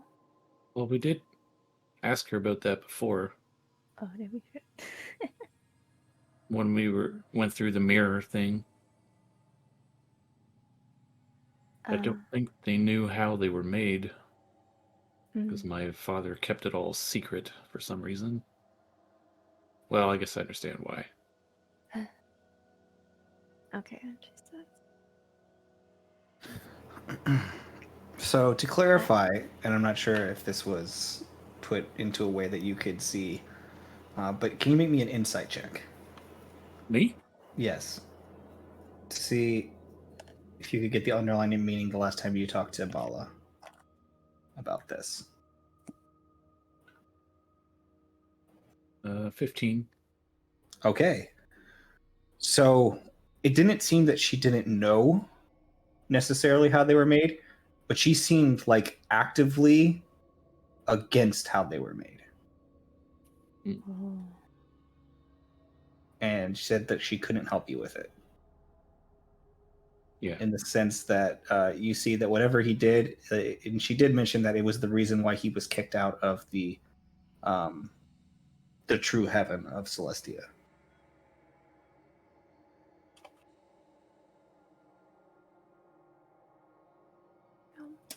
So yeah, These 7 peaks. they Okay. seem to be reluctant to do anything about the runes, so I gotta find another way. Okay. Whatever it takes. I'll be here by your side. We will figure this out. And Puts her hand on your face. on a Gonna be lighter okay. note, what am I supposed to do about the princess? Oh my god, I thought you'd never ask. Everything. You're supposed to do everything. I was raised in a temple. I don't know anything about this stuff. Oh, Should I make her something? yes. Okay. What? What does a princess want? Don't they have everything? I don't know. Well, gifts aren't about something that you need or something useful necessarily. They're You think just if there she to knew what I really show, was, she would still like me, though? sweetheart. I don't know We what's all happening with me. I could turn into a goat monster at any minute. I don't know. we all have our baggage and traumas and uncertainties, and no one knows what's going to come years down the line, months down the line, or even tomorrow. But right now, you are a delightful person that anyone would be lucky to have for however long. And we're going to make sure that that's a long, long. Come on. Let's think of some ideas. All right. You're You're muted. muted. Yay. Damn it! As you guys spend the evening coming up with good gift ideas for a a fruity princess, is there anything anybody else would like to do with this evening? Me. Okay. I would like to hold my son, though. He's getting a hug. I don't care. You, whether you like it or not, are being held by a tiny bird. It's better if you get down on her level, otherwise it's like a hip hug. Or she just like lands on your shoulder and just goes, ah!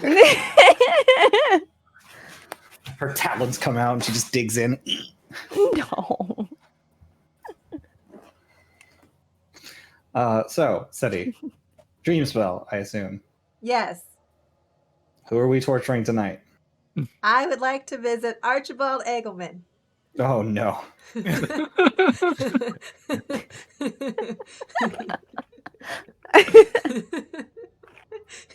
Does he sleep? Okay. Does he sleep? So make make me a I Make me feel an like arc- you just go ahead. make me an Arcana check. I feel like you just need a bowl of hats, or not hats, a hat with a bunch of the names of characters from our game so far. And you just like tonight, haha. Uh-huh. Yep. I Scenes from got a hat. a 16. 16. Okay. So, you attempt to enter the dream space of Archibald Eggleman. You find yourself in complete darkness as you cast the spell.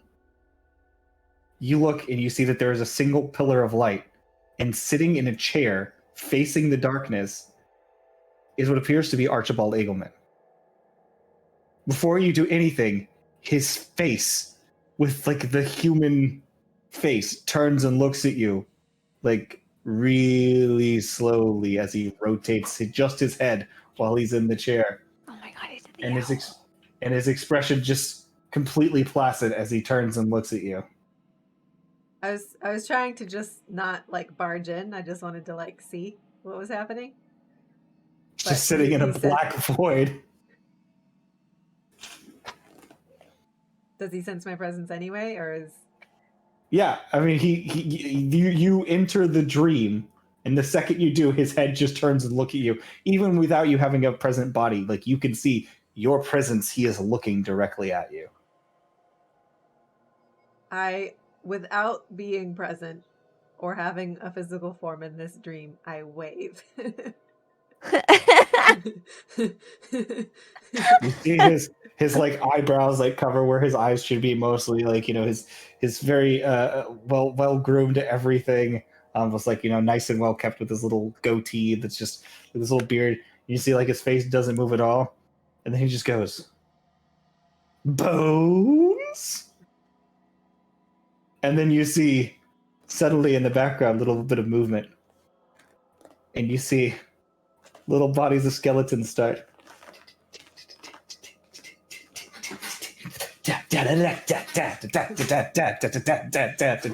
And then he stands up and he goes, snap, snap, snap, snap. And he starts walking towards you and he goes, "Bones!" And you see all the skeletons start dancing out of the darkness. Well, a big drum out of nowhere. The guy, you see a skeleton just banging his bones on the drum. And you see like somebody goes, as a trombone. Trombones! Fuck off. And then the dream ends. I just wanted to see what he dreamed about. So You know- I got my answer.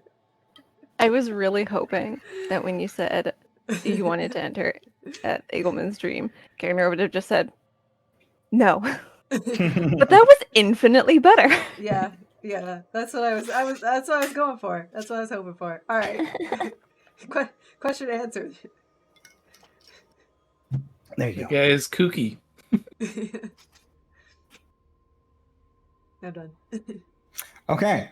So as you wake up, as you sit up, right, like, and you're like huffing and puffing, and it's the morning. Like you just had the world's worst nightmare, and you've been running for hours.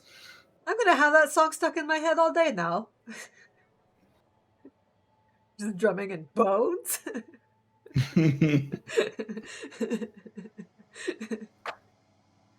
All right. So the day is yours. It is Neryl's day, normally known as the Day of Rest. What would everybody like to do? Not rest. Apparently. We're working on someone's girlfriend. Ain't no rest for the wicked. All right. You're going to pick up a bunch Money, of mithril. frozen diamonds. So who'd like to go first? I assume that you all meet up at breakfast time, Yeah. but unless there's more to say from the previous night or anything's changed from the previous night, Cleary Nope, is there just offering berries. once again, and he's like, well, obviously we're going on a shopping trip to the Bridge Bazaar.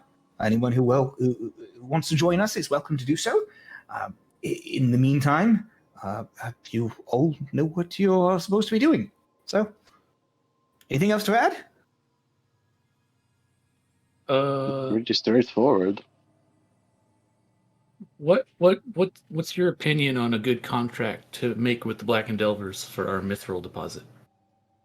Ooh, Should we just get like a percentage or something like that? well, 95. Well, that's a bit steep considering they're doing most of the work. Well, they're The doing real all the question work. is whether or not the time dilation of the... That was turned off. Ah, well then, if that's the case, then I think that they are very proficient in setting up with those fees and setting up a good contract. They do it all the time. If you're trying not to get ripped off, I would say don't accept anything less than a 50-50 deal.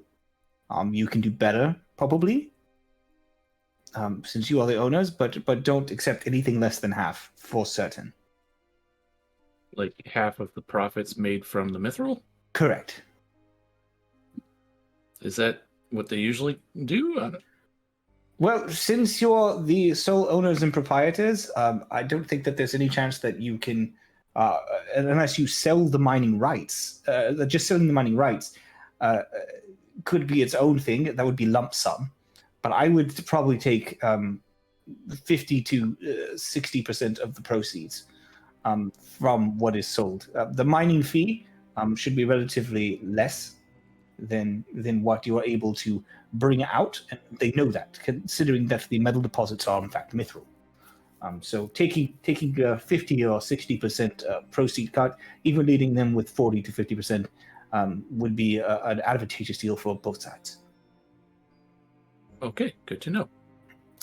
You could probably do better, assuming you are persuasive with them and know your stuff. Just try not to get caught up in anything. If they try offering you 30% to start, which would be my guess of what they will do, you'll have quite a bit of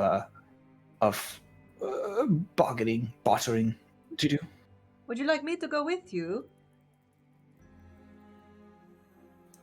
Sure. If you don't have anything to do. Yeah, basically. All right. Is Grim still working on his book, or is he at this breakfast, or what's up? Oh, well, I mean, he probably would have it's Grim. He probably would have fallen asleep on the table, just like kind of. Yeah. But I mean, once he notices it's breakfast time, I mean, I'm sure they summon him or call him or something. So he'd meander over after, just covered in slobber, and then pop a good berry and be good to go. Okay. So are you meeting them at the breakfast, or are you just heading off to do your own thing, or what's up? No, I'll meet them at the breakfast. All right. So Grim walks just to in. check in. I figure they would prefer that I check in. So Grim walks in, and you can see that there is what appears to be writing on his face, for sleeping face down on top of a pile of only. Well, you sleep on ink for long enough, whether it's old or not, your sweat will pull an amount of ink off onto your face. So, yep. So you see that he comes in with what appears to be like inversely written Sylvan on his face. I'm all for tattoos and all, Grim, but on your face? Oh no, Grim was just he used the book as a pillow. It's okay. Just when you're late night studying like a student do, Oh, I mean, I used a pillow as a target. It makes sense. Yeah. It's nice to see you're being studious. Oh yeah, I mean, I'm not normally not. Because I study weird things doesn't mean I'm not studious. I'm always studying. Oh, well, I'm sorry if I offended you. I just never seen you open a book before. Well, not all studying is books. That is true. I study the, plants directly, the fungi.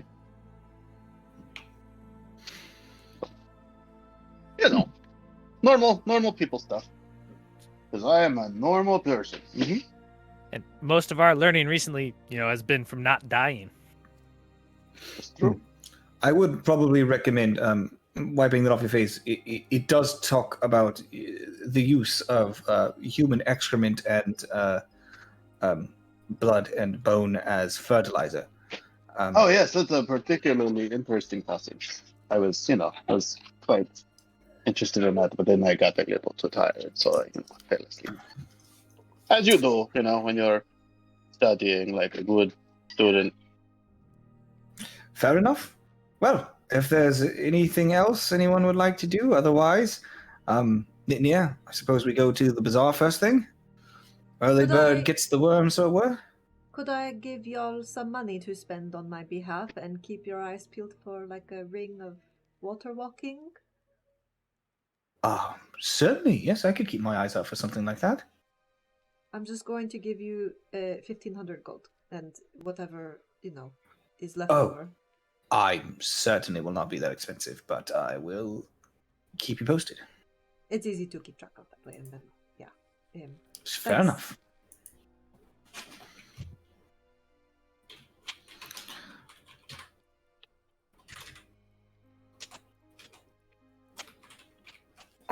Anyways, Ta-da.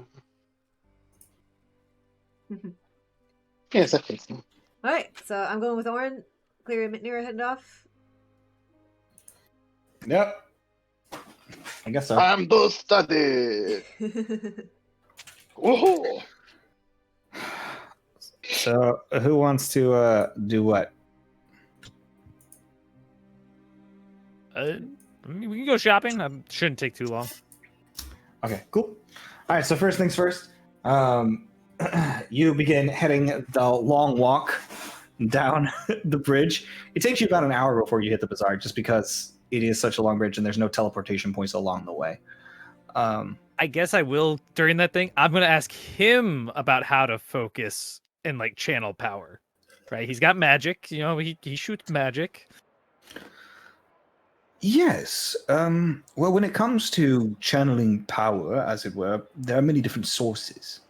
To take into consideration how they work, one of the main uses, depending on what sort of arcana you use as a catalyst, Like from your stomach, yeah, like a gut magic. well, I would say so. For you, that would make sense, considering your powers would most closely align with sorcerers. Sorcerers use innate magic that has been imbued within them, a lot of them from draconic bloodlines, in fact.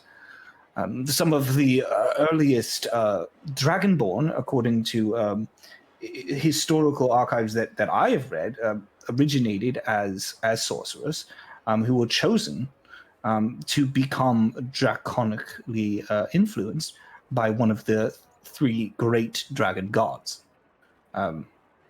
During which time a whole species were born.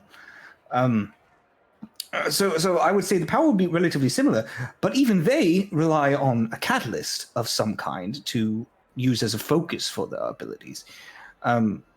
For instance, I channel my abilities through the use of art, which is a bit unique for most wizards. They usually use the written word, arcane sigils, spells, runes, a mixture of different myriads of materials. There are many ways to approach it.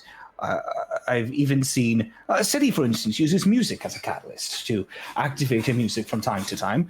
Sometimes she just brings it forth from her own nature.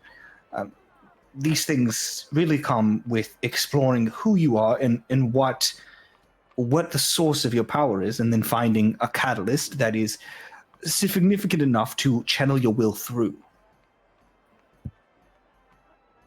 So you're saying I'm a sorcerer? I'm sorry, I think I just had a stroke. Small. I mean, Yeah. it makes sense. It would explain why I'm so good with Arcana stuff. Oh, thank God, there's a toast stall. Okay, we're fine. He looks at you a second and says, I don't know exactly what your intention is with the study of magics, but I think a language-based approach or a arcane sigil approach is probably not for you. I would look into a catalyst or some way to amplify your own innate power. Like yell louder? Well, I would say it's more of finding what triggers your power. For instance, emotion could be used as a catalyst in a sense, and the ability to control said emotions might be a means of amplification. So yelling louder, technically, could be coinciding with the use of perhaps rage as a means of amplification. I guess. So we practice later. Sounds good. Help. All right, so you begin wandering through the market. Go ahead and make me an investigation check to try to find the stall you're looking for. Oh boy. That's an 11.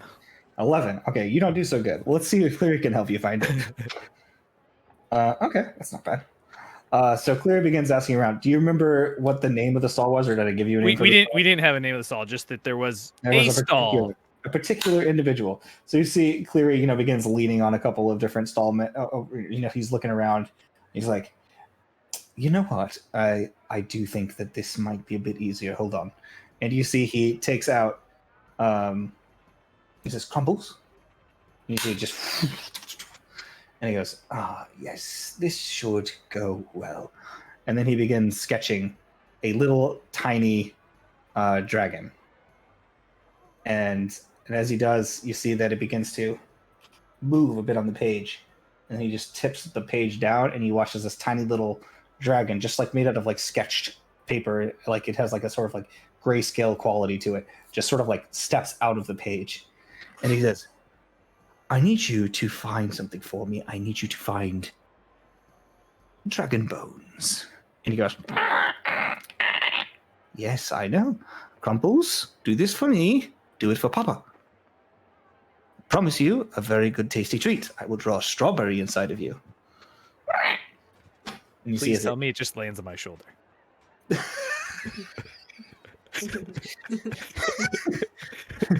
Yeah, so it just comes over, lands on your shoulder, and he just goes, not within the body of a living thing, please. And it just like kind of like just like breathes fake fire at you, and then it just kind of pops off your shoulder and just flies on the way. And he says, I empowered Crumbles with a locate object spell, so all we should have to do is follow it. That's probably better than what I was gonna do. Yeah, maybe. What are your plans? I was just gonna start yelling that I was offering lots of money for where the stuff was. Yes, I thought it was going to be yell louder somehow, and I was right.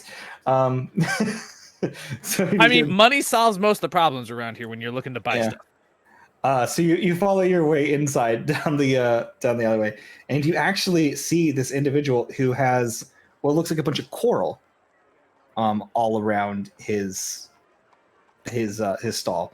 And you actually like think you've probably seen this guy before in passing. And he goes, what can I do you for, everyone? Oh, we got some new customers up in here, shall? Right. Looking for things that I guess you have. Ah, yes. Well, what are you looking for? I've got quite a bit of coral good here. Look at these beautiful pieces. Oh, look at this. And he just hands up this like sort of like opaly coral structure that's sort of like spiny looking. What is that magic? Oh, of course, everything that comes from the sea has a taste of magic in it. I've been in the sea. That's a lie. Oh. Well, then you're just not able to appreciate the magic and beauty of the ocean. It just has salt everywhere. Yes, and that salt helps with the living and the creation of many species under the water and without. Right. Okay. A little more. Dragon bone. Huh? Dragon bone? You see the little paper dragon just sort of like lands and starts like sort of like sniffing around and starts digging around inside of it. Oh, the cute little thing. Well, I don't sell dragon bone here. I mostly sell coral. And then you see that it comes down and it's kind of like yelling at you from underneath. How much? You just point to the entire pile of coral that it's sitting inside of. Yeah, just whatever that thing's like box it's on. Just like how much? It's like this piece. He starts pulling through a couple pieces, and then you see the piece that the dragon's like trying to like look for, and you see that there is this partially petrified, like sort of like very. It's got like a different texture to it than the other like sort of dead white coral or pink corals and stuff like that. Whatever this is, it seems to only be about 6 inches long, and it appears to have been changed slightly under the water in such a way where it has like a bit of a like this sort of again opalescent sheen throughout it. Yeah, that piece of coral, this one right there. Oh, this the dragon bone. No, this is a simple tube coral. I could probably sell this to you for I don't know, 10 gold. It's a nice piece. Just looks at Clear like, Cleary's like, well, that will do just fine. And also, I'm looking for one other thing. In case you, a ring that walks on water. ring that, oh, a ring with the blessing of the sea. Well, that's something that is far more expensive, I dare say. I do have such knickknacks. And he pulls out this little drawer and he pulls out, there's all kinds of jewelry in it as he opens it up. He says, I've got multiple designs and they range in price based on the intricacy of the details. But they will all give you the blessing to walk upon the seas, though it will land. So he's just got like a whole list, and then you see Cleary's like, ooh, let me see that one. And he just starts shopping through and like checking the different values of them. Make me a perception check to see if you can pick out any of the price listings. 14. 14. You can see that most of their price tags are somewhere around the 2,500 gold range for the nice ones he's looking at. And he's like, oh, right. I actually quite like this one. And it's just like what appears to be like a sort of white coral ring. But then it has like this sort of like inlay within it that seems to be made out of some sort of like dark material. And you're not quite sure what it is just by looking at it, but it sort of like rips its way through. And overall it has like a very unique appearance. It's like, oh, this one. Oh, well, yes, that one is, I don't even remember where I got that one. I'll tell you what, that one I could probably let go with for 2,000 gold. He says, well, it is a bit worn down compared to the others. Perhaps we could go with something closer to, say, 1,800? He goes, sold! Pleasure doing business with you, sir. And so he buys the ring. He says, well, I feel a little bit bad, but we should leave. What? As we're leaving, why do you feel bad? He made 2 sales. Well, 1 sale, just 2 items. Yes, but this one is a particularly interesting ring. It is a dual enchant ring, and he apparently did not know that. Not to mention the fact that he was selling it extremely cheap. Also, that is very definitely dragon bone that has been opalized underwater. I don't think he knows half of what he's selling. We should check there more often. Apparently so. So as you guys walk out of there after robbing this poor man, he's like, well, is there anything else that we need, or we... Ooh, yeah. I need elemental potions. Elemental resistance potions? No. The ones that, like, you could throw or you drink and then you can breathe, like those type. Oh, like dragon's breath potions. Is that what you're saying? Sure, but even like a potion of acid would work. I'm thinking a little bit of everything. Well, there's not a whole lot of potions of acid. There's acid. You can try talking to one of your alchemically inclined friends. They might be able to brew you something up. But I wouldn't know of much that would be incredibly useful for you in that sense. Well, I mean, even resistance might work. I don't know. I there got an idea. There are potions of elemental resistance. But perhaps I do know Bropsy is taking alchemy classes, and I believe she's proficient in both a poisonous kit and an herbalism kit. So she might be able to brew you something that we wouldn't be able to find here otherwise. I'll have to ask them.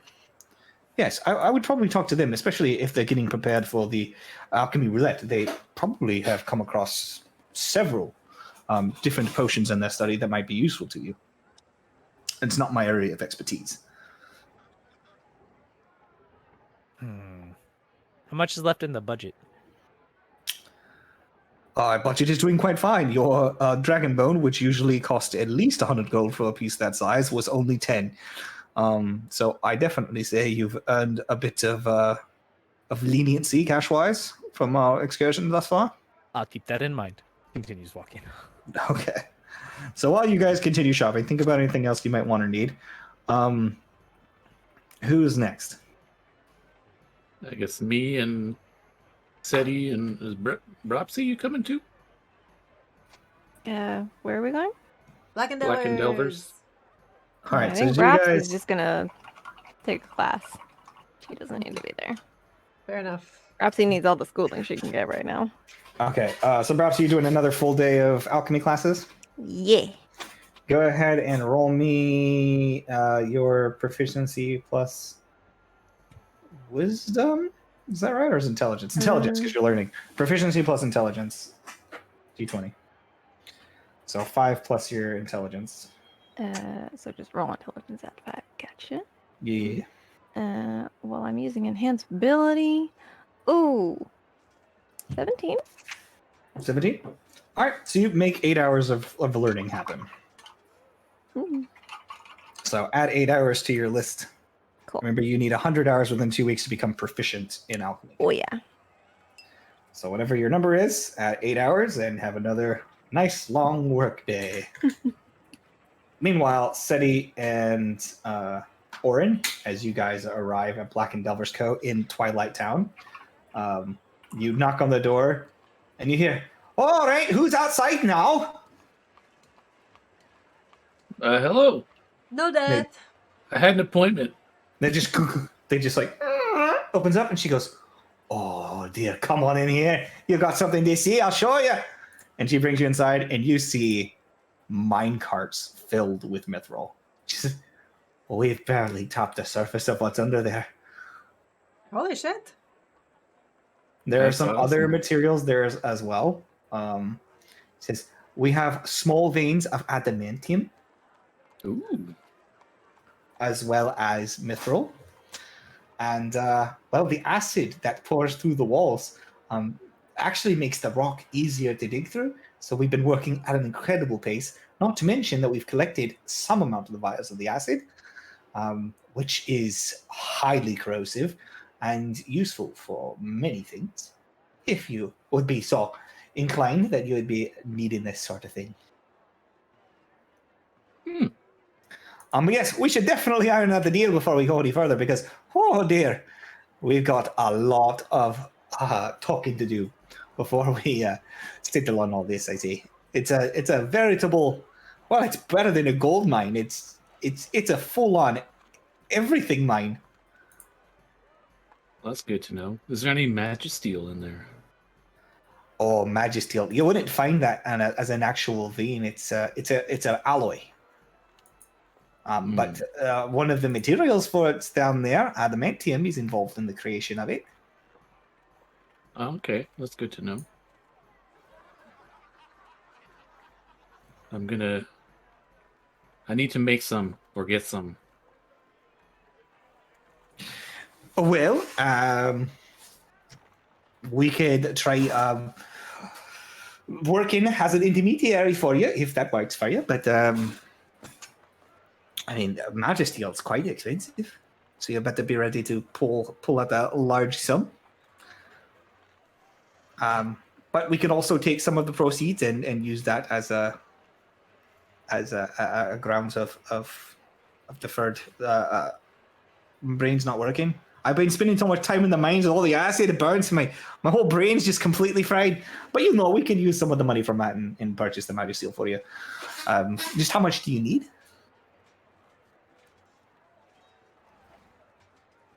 I'm not sure yet. Get back to me with a weight amount and we'll take it from there. Meanwhile, I hope obviously we've been doing a lot of work here and it's highly important that we find a good, healthy agreement between you and between the Black and Delvin Co. Absolutely. Yes, definitely. So brass tacks. Obviously, we've got more overhead in this than you do. You stumbled in there and you found a happy place, but obviously we're not going to rip you off. We start you off at 30% of the amount that comes in, but we'll give you picks of just about any material that comes through. Your chance to pick it full off with the price on anything under £100 of mithril at a time, or any other precious metals in amount of £100 or less. Then he just looks at Oren like really, like playing the part of like the if this is like the equivalent of like bad cop, good cop, but it's like when a couple goes to buy a new car and the wife is like really difficult to please. Is that all you're doing? If so, just make a persuasion check. I was gonna say, Oren sees that, he's gonna be like, "Ooh, I don't think that's That's gonna a work." 27. She's like, right. Well, obviously, I hope you understand that, we've obviously done a lot of work so far. So if the deal falls through, great. It's your mind, but the amount that we pulled here, all right, we obviously need fair on. But So here's the thing. This delve, we lost a month in there. 2 months. Oh, was it 2? It was 2 months. 2 months So- of my valuable youth that I'm never going to get back. she We looks did at you. also. She says, all right, pointy ear, settle down. We also did battle some pretty big stuff in there. I died. She just looks at you like, what? Yeah. Now I you're was really dead. laying it on thick. Look, I don't mind a bit of bartering, but Look, then she we looks at your paid guys' good money faces. for that cleric. Like, really good money for that. It was As I w- expensive to bring him back. then she's looking at you guys and she can just see that you're like dead ass, and she's just like, you fucking died in there? I did. Aye. Well, I do feel a bit bad now. All right, fine. Well, we can settle on the fair price. What are you thinking? What do you think, Seti? Like 60?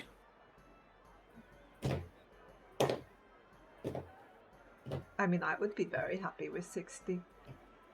At 50 pounds. And what Mitner's Whitner's not there. I know. Look, 60% is...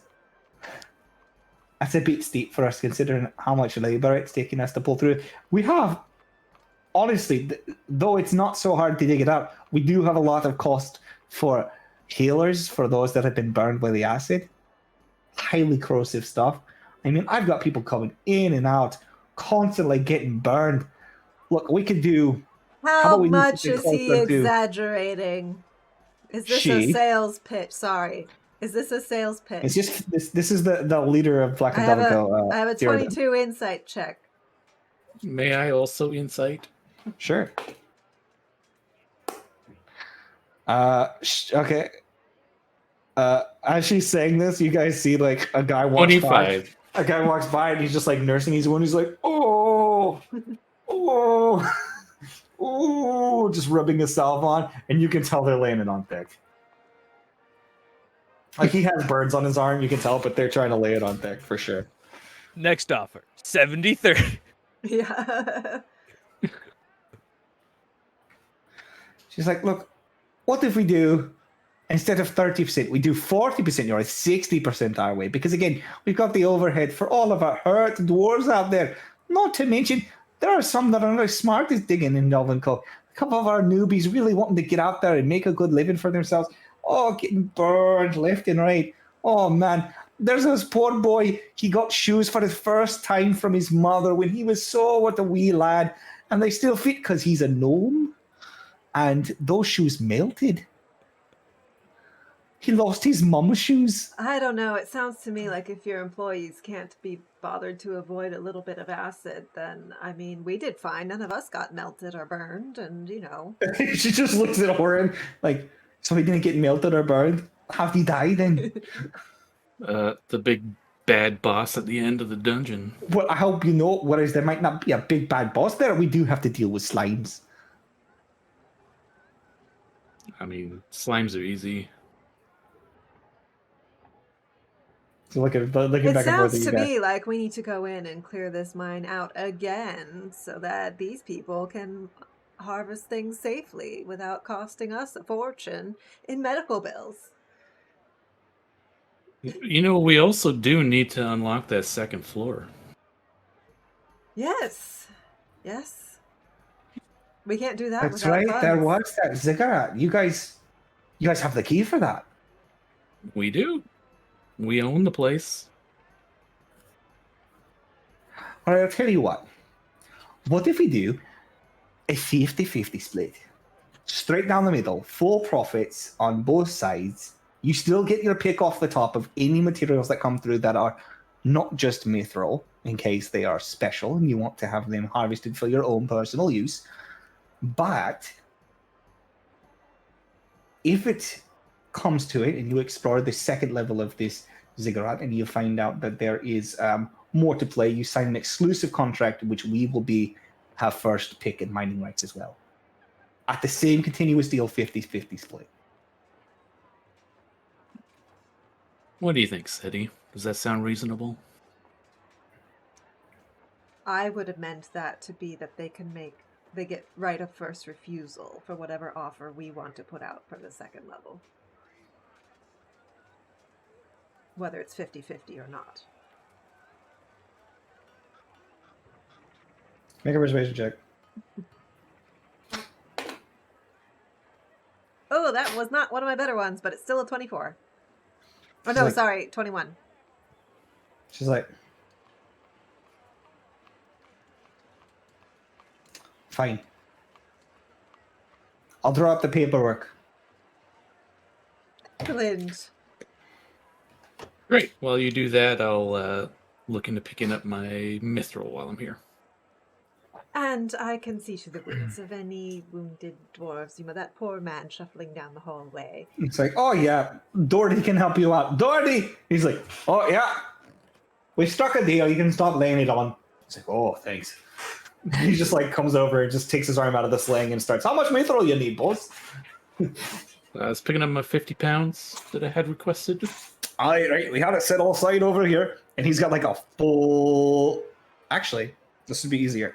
So as you walk over, he just hands you a bag about this big.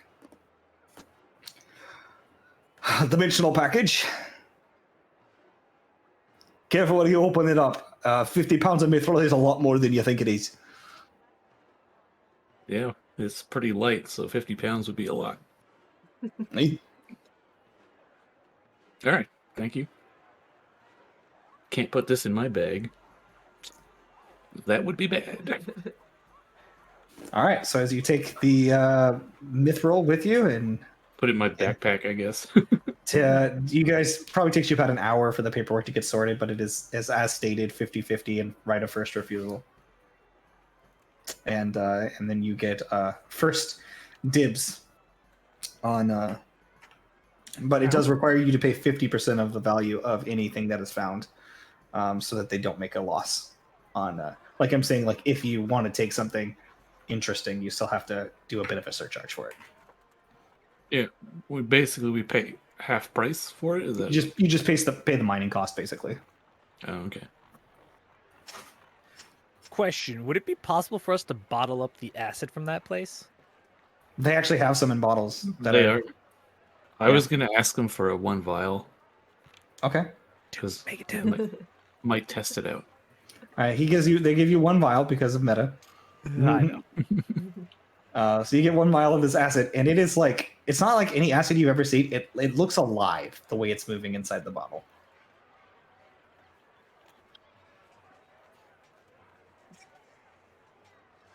Do I just call it a vial of acid or something specific? Just label it as abyssal acid. Okay. Sorry, I was typing 1 bottle of acid in my notes, but instead I typed 1 butthole. I mean, it Okay. depends on how hot Did that you- mushroom did you soup type- was. Did you type in 1 butthole of ass? I mean, like Acid. It's this because of one that spicy butthole of lunch. acid. It's because that spicy lunch. It's because of the. It's like, oh no, the mushroom stew. He's coming back for me. Took a while. All right. So with that endeavor, I will say that that has covered most of the mornings for some of you. Propsy is doing classes. Grim, what are you up to this morning? Are you still just trying to sort through the book? Or are you going to have somebody hired to come help you? Oh yeah, that's probably easier. You know what? Actually, I can I check the book out? Yeah. Okay, yeah, because I do go to school in Feywild teaching, and You certainly sure do. I miss Sylvan. Absolutely. I'll get the gnome to work on it. Cool. Actually, So I don't know if she worked. I don't know if she knows Sylvan or not, but yeah, so you're able to rent out the book. You just have to lay down a basically like a security deposit. yeah, that's fine. For this particular book, it is 10 platinum pieces. Much. Yeah, give him that. Expensive books. Mm-hmm. Yep. A lot of these books, there's only one copy in the library. Well, I assume you get I the know money how to back pick if 'em. you return it in the same Yep. condition. That's just so. collateral. Correct. It's Yeah. just collateral. So yeah, so I'll. I guess if I have her on that, I can. Well, no, because I need to figure out what type of mushroom I need first. So yeah, I'll work with her on that, and then if I can experiment at all with my ideas, then that'd be great. We could try some existing mushrooms that we think might look promising. Okay. Make me a nature check to think about some existing mushrooms that you think you're not sure of, but it'll help narrow down the mushrooms Well, you do know. whatever I've seen from the book so far, mixed with my knowledge of what we have in the tower. Okay. 25. 25? You have some that seem promising. One that seems to be a fungus that specifically grows on corpses. Oh, there you go.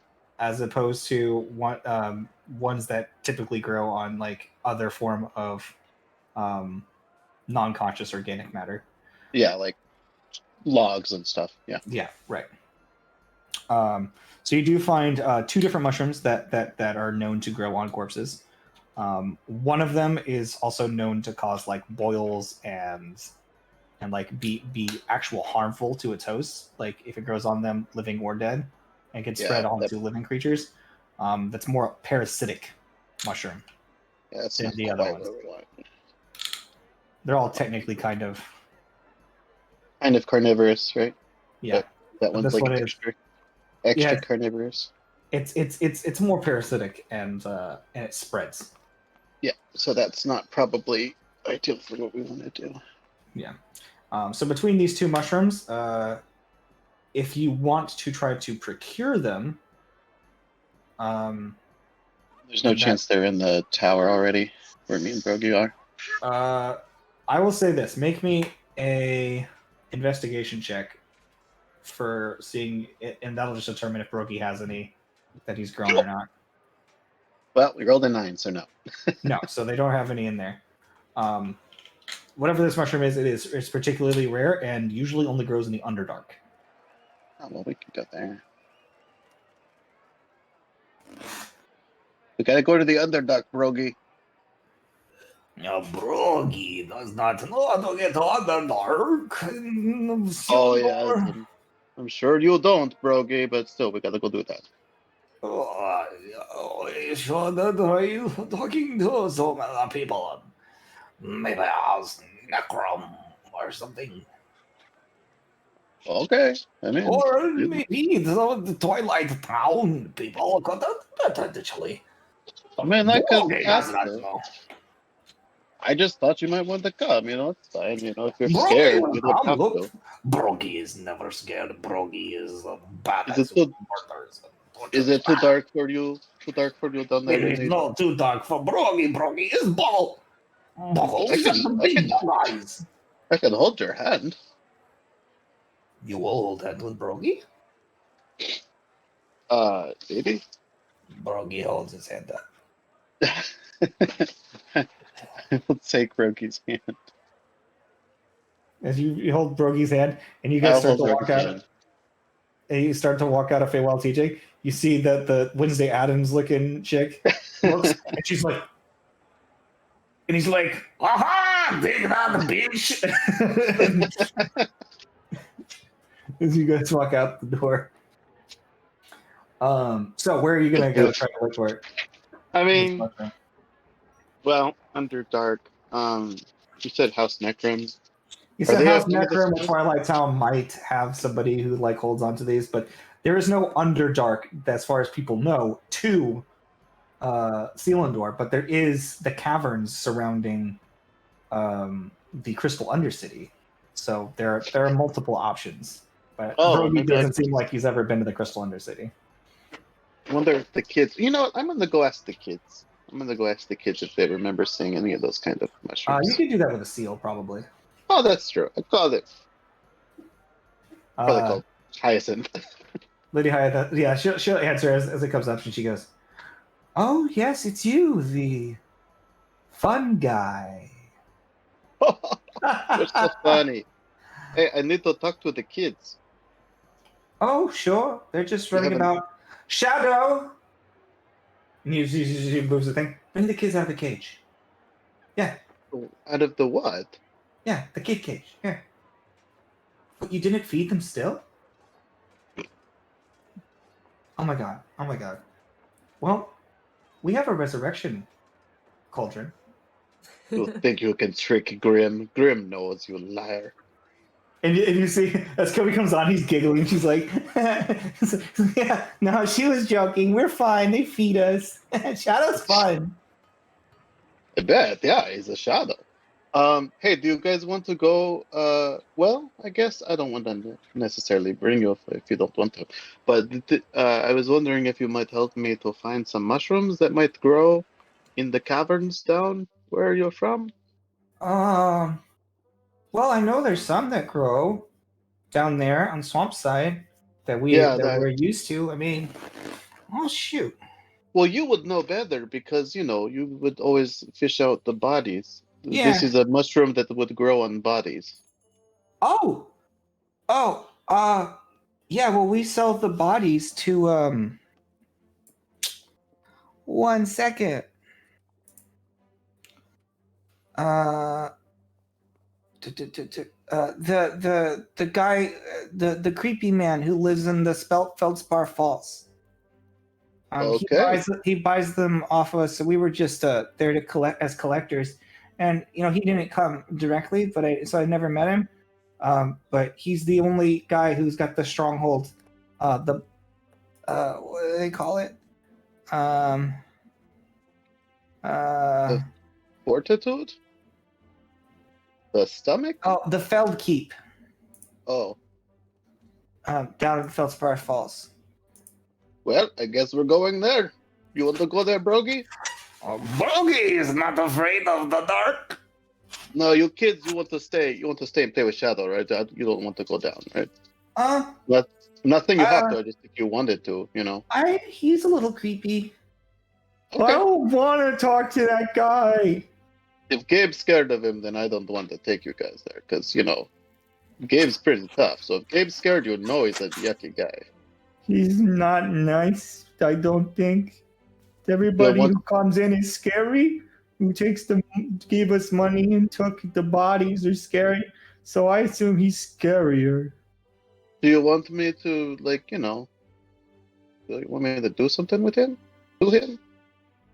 No, he kept us off the streets, and there's a lot of other kids that are only, have a place to stay because of the work that he gives. So. Well, yeah, but I mean, it's like, well, I could have a talk to him about, I don't know, workers' rights and things. Well, they never hurt us or anything. They're just kind of creepy.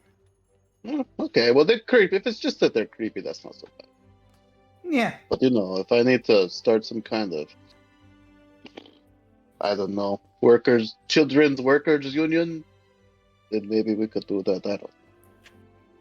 The Chrissy comes through with a thing, and she's like, I think there's probably a lot more wrong with the children's labor problems down in the Undercity than their rights.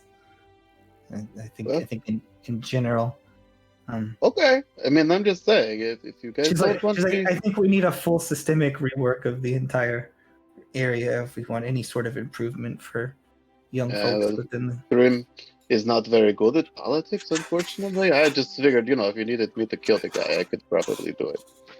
I don't think you want to kill him.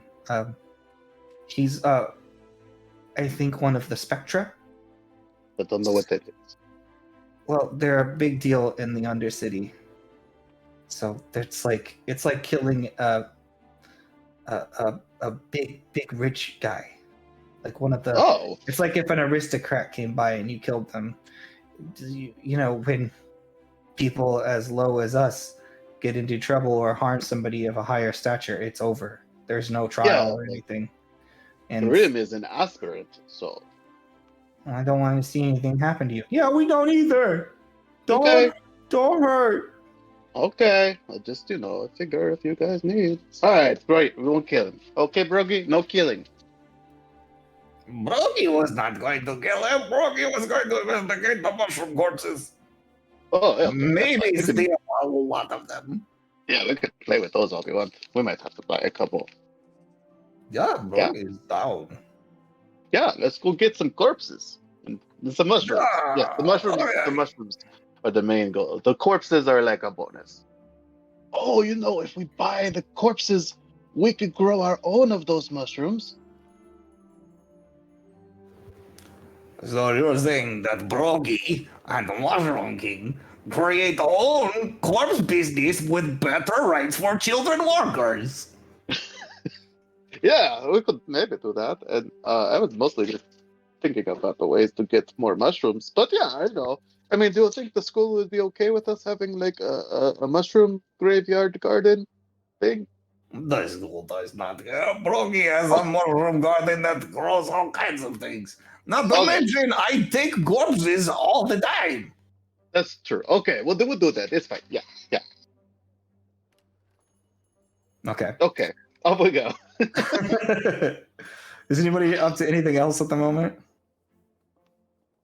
Like Propsy is still in classes. So yeah, we'll go ahead and say that you are in transit to the Undercity. Meanwhile, let's catch up with Mitnir, and my brain is completely fried. Cleary. Cleary. No Yeah. Hadron. As you guys, is there anything that you wanted to do continuing your shopping or I think that's all I needed to buy. Like, unless there's something else he wanted to look for or thought that we needed. Nope. So he's like, well, if that's the end of this, if you take this ring to Seti and the remainder of a change, and he gives you 1,000 gold. Just like, okay. So if you'll bring her that, and if there's anything else, just hit me up on the seal. But I do have some business I would like to take care of, for my own ventures. Like what?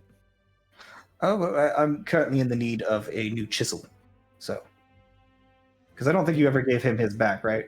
Yes, I did. Oh, never mind. I'm an idiot. I was gonna say, did you lose it? Did I mean, I'll he take give your it to old some other one. girl? No. I forgot that you gave it back to me. He's like, oh no, never mind. Brain dead. No, I just have a few things that I need to pick up to continue to round out my designs. But it shouldn't take long. Mostly just a few reference books that I didn't find in the library themselves. Midnir's gonna pull out the celestial like dictionary type book that he took from the library. Just like, they have some of everything there, really. Did you check that out of the library, or did you just take it? I just took it. Oh, I'll give Yeah. it back. I'm not gonna keep it. fair enough. Hopefully, it does not strike any animosity from the caretakers of the library. I mean, they're all small and tiny. What could they do? Well, one of them, not much. But there have been many tales of the March of the Modrons, in which millions of Modron marched throughout the planes of existence, wreaking havoc. They are fully capable of gratuitous and very, very potent violence. I've never heard those stories. I think you're making it up. Well, it only happens every 1,000 years or so. Uh-huh. Right. Well, 1,000 is a fake number. fair enough. Well, good luck to you, McNear, and good luck with your preparations for tomorrow. Stay limber and work on that breathing. Lets out the lightning bolt like right over his head. Just goes, fuck. Just sort of takes off.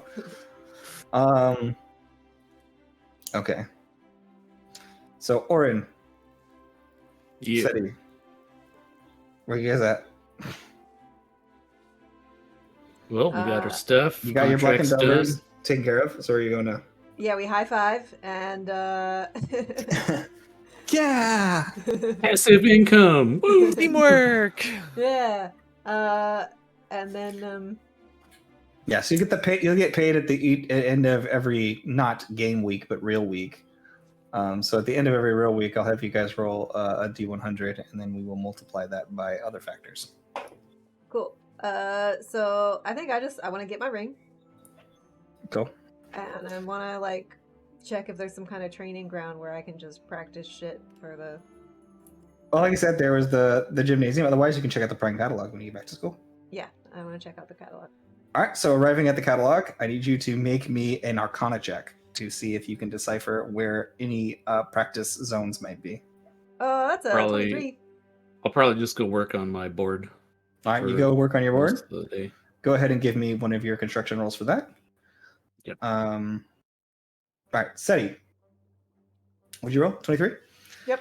You do see that there are a couple of different practice zones. They're not phrased in a way that would make you think that initially, but once you look at them for long enough and compare them to the other classes, you start to get an idea that there's in fact a cipher set up for today's Prime catalog.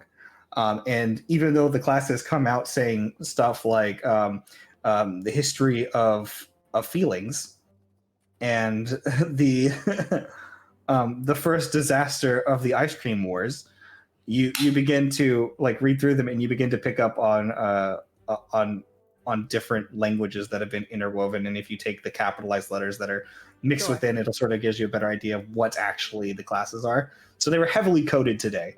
So whoever was in charge of the catalog was definitely being a dick. But you do find what appears to be through the cipher, saying that there is a place for both the Wisp Wallop, and they have a box breaker practice box that is being set up on the basically lowest level of the halls of erudition, and it's called the Quasi Box.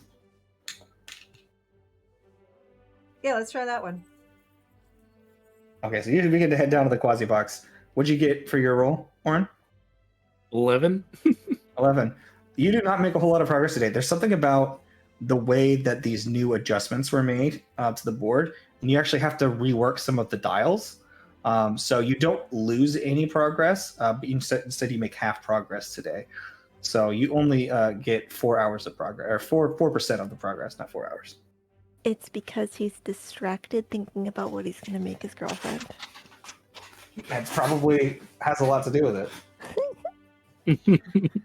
Okay, so you head down, Seti, to the Quasi Box. What you see, there's a bunch of students that are just sort of piled around this box that is just sitting next to the wall. And whatever it has going on with it, there is like an intricate pattern work all over the box, and otherwise it is just like pure black, like obelisk sitting just at the very bottom section. And you see that there's a student who's like, "Oh, this guy's coming into shot." And you see he like walks up, and he's like, and he begins slowly like weaving magic over his hands. And you see like the box starts to like twist and turn slightly, and then it almost like a puzzle. And he just like lets it rest, and then it goes and like locks everything, and just sort of shoots out like this pulse of force energy, which knocks him straight back onto his ass, and he slides across the floor. And everybody starts cheering. Study's just watching kind of impassively, like trying to get a sense of what it was he did. Make me an Arcana check. And like also just keeping an eye on like each individual in the crowd. That's a 24. It appears that he was using telekinesis to rotate different sections of the box, and whatever this is, it is some sort of puzzle box, but you do see that there's a locking mechanism on it as well. So whatever it is a mixture between a puzzle box and a lockbox. Yeah, I'm just gonna set up like somewhere inconspicuous and like kind of just like, the cold, fold my arms, lean against the wall kind of thing. Yeah, you do that, and you see that there's like 8 other people doing exactly the same thing. All right. Make me a perception check. This corner taken. All right. That's a nat 20 for 33. 33. You do notice somewhere out of the corner of your vision that there is an individual in a black robe, sort of huddled in an armchair in the corner, that is watching these events unfold and watching people do it. And strangely, like there's almost like a little path of people where he can still see, or they, can't tell the gender, it's just completely shrouded. And every time you try to focus on them, like it's almost like you can't like see them directly, but you can see that they are. You can feel their presence there. It's like this: the absence of them makes them present with your high perception roll. So I get the sense like there's some kind of enchantment or something that's. There's definitely some sort of magic making them harder to perceive.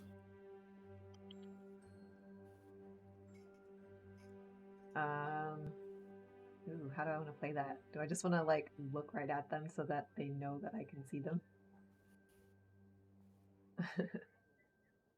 Sure. No, You do whatever you want.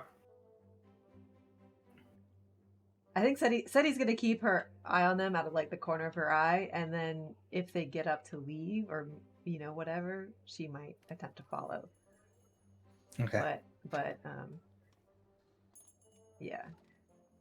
It's gonna keep. All right. So another individual comes up, and you can see that he's wearing yellow robes, and he's just like, "Yeah, fuck off! I got this shit." And he gets up, and he's just like, he just starts dancing around it. He's not even touching it. He's just kind of dancing around it, and he just starts dancing, and then he starts clicking a few things and clicking a few more things, and it just like immediately blows up on him. He goes, "Fuck!" Slides across the ground. And people pick him up, and there's just a moment, and you see that this goes on for like 30 minutes, an hour, and unless you want to leave, that person stays in that chair, watching dispassionately. I think I'm gonna stick with it for a couple hours. Okay. While you're doing that, Grim, you head down to the Crystal Undercity, and you find yourself on the south side. Heading out from this area, you start asking for directions. Make me an investigation check. I have to make so many investigation checks, and it's like my worst thing. I Okay, know, here we go. right? 9. Right. Well, luckily, Brogy rolled a 23.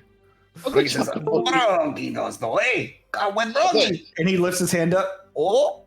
Okay, I'll hold his hand. He holds his hand. He goes, yes. Make me a perception check. Turns out what's Brogy's that just one? taking his pulse. 21 for that. 21. You are aware that Brogy is, while he's holding your hand, you can feel like a little nail, and he is surreptitiously removing small amounts of like bits of like mushroom and Fine. dirt, and He he's like, does that when I sleep anyway. It's fine. and he just like has like a vial that he's just like slashing it into.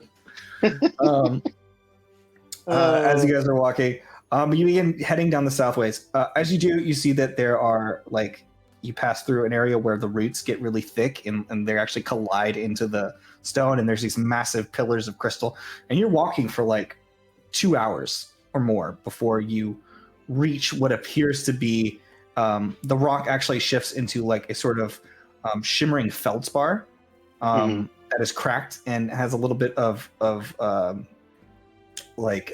crystalline structure underneath it, within it, and this jettisons out over the underwhelm and creates a cliff face. Oh, cool. As you begin nearing the edge, you see that there is what appears to be like a small little tower. Not even like a tower, like just like a little outcropping that then looks like it just looks like an entrance of some kind. Almost like almost like a crypt entrance. Good job, Brogy. You found it. It's like, yes, they said it would be the creepy building on the edge of the pointy shiny cliffs. There we go. So as you how would you like to handle this as you approach? You see this. It's basically like a 12-foot tall, like doubles, like two-sided door slab of stone. Mhm. There's no handles, and Okay. the rock seems to be made out of like the same material as the feldspar around it. I guess I'll just try to pull it open with my big tentacle arms. All right, so your tentacles start like wrapping. And make me a strength check. Oh, 13. No. Come on, Sorry. Drogy, give me a hand.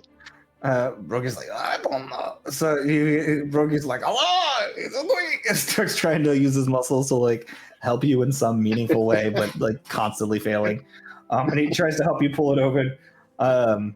And as you do, suddenly the door begins to like quake slightly, and you see as it slowly begins to slide open towards you, a figure starts approaching. You don't hear footsteps. You just hear the sound of stone dragging against stone as what looks to be a topaz, like gemstone dragonborn starts hovering up the stairs towards you. And as it looks at you over like the incline up into like this sort of spiral staircase coming down, it says, wouldn't you like to learn how to ring a doorbell? What's a doorbell? I'll teach you. And then he reaches to the side, and you see there's this tiny little pull lever, and he just yanks on it, and it goes, doom, and it just echoes down to the chamber. So much better than interlopers tripping my wards. Well, okay. Yes, no, whatever it takes. Well, I'm Torzak. How may I help you? I would like to buy some dead bodies. And see if, do you have any dead bodies with mushrooms? He looks at me for a moment, looks at Brogy. He says, oh, a customer. How riveting. And then Yes, I as he believe my begins to kids descend, worked for you.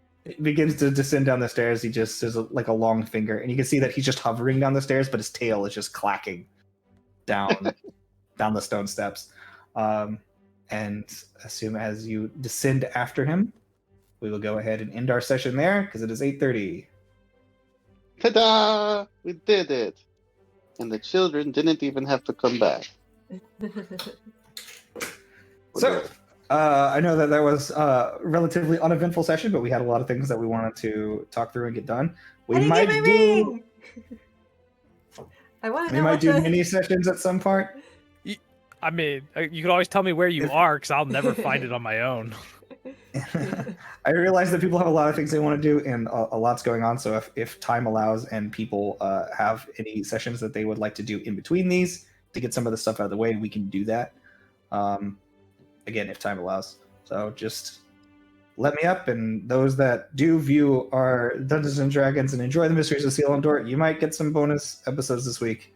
So stay tuned. We'll try to say something. Till then, she's like, no, not gonna happen. We won't say anything. It'll just happen or it won't. That's true, yeah. In the meanwhile, we love you. And remember, we did it for the rolls. For the rolls. Yay, we got We got one. another one, a different one.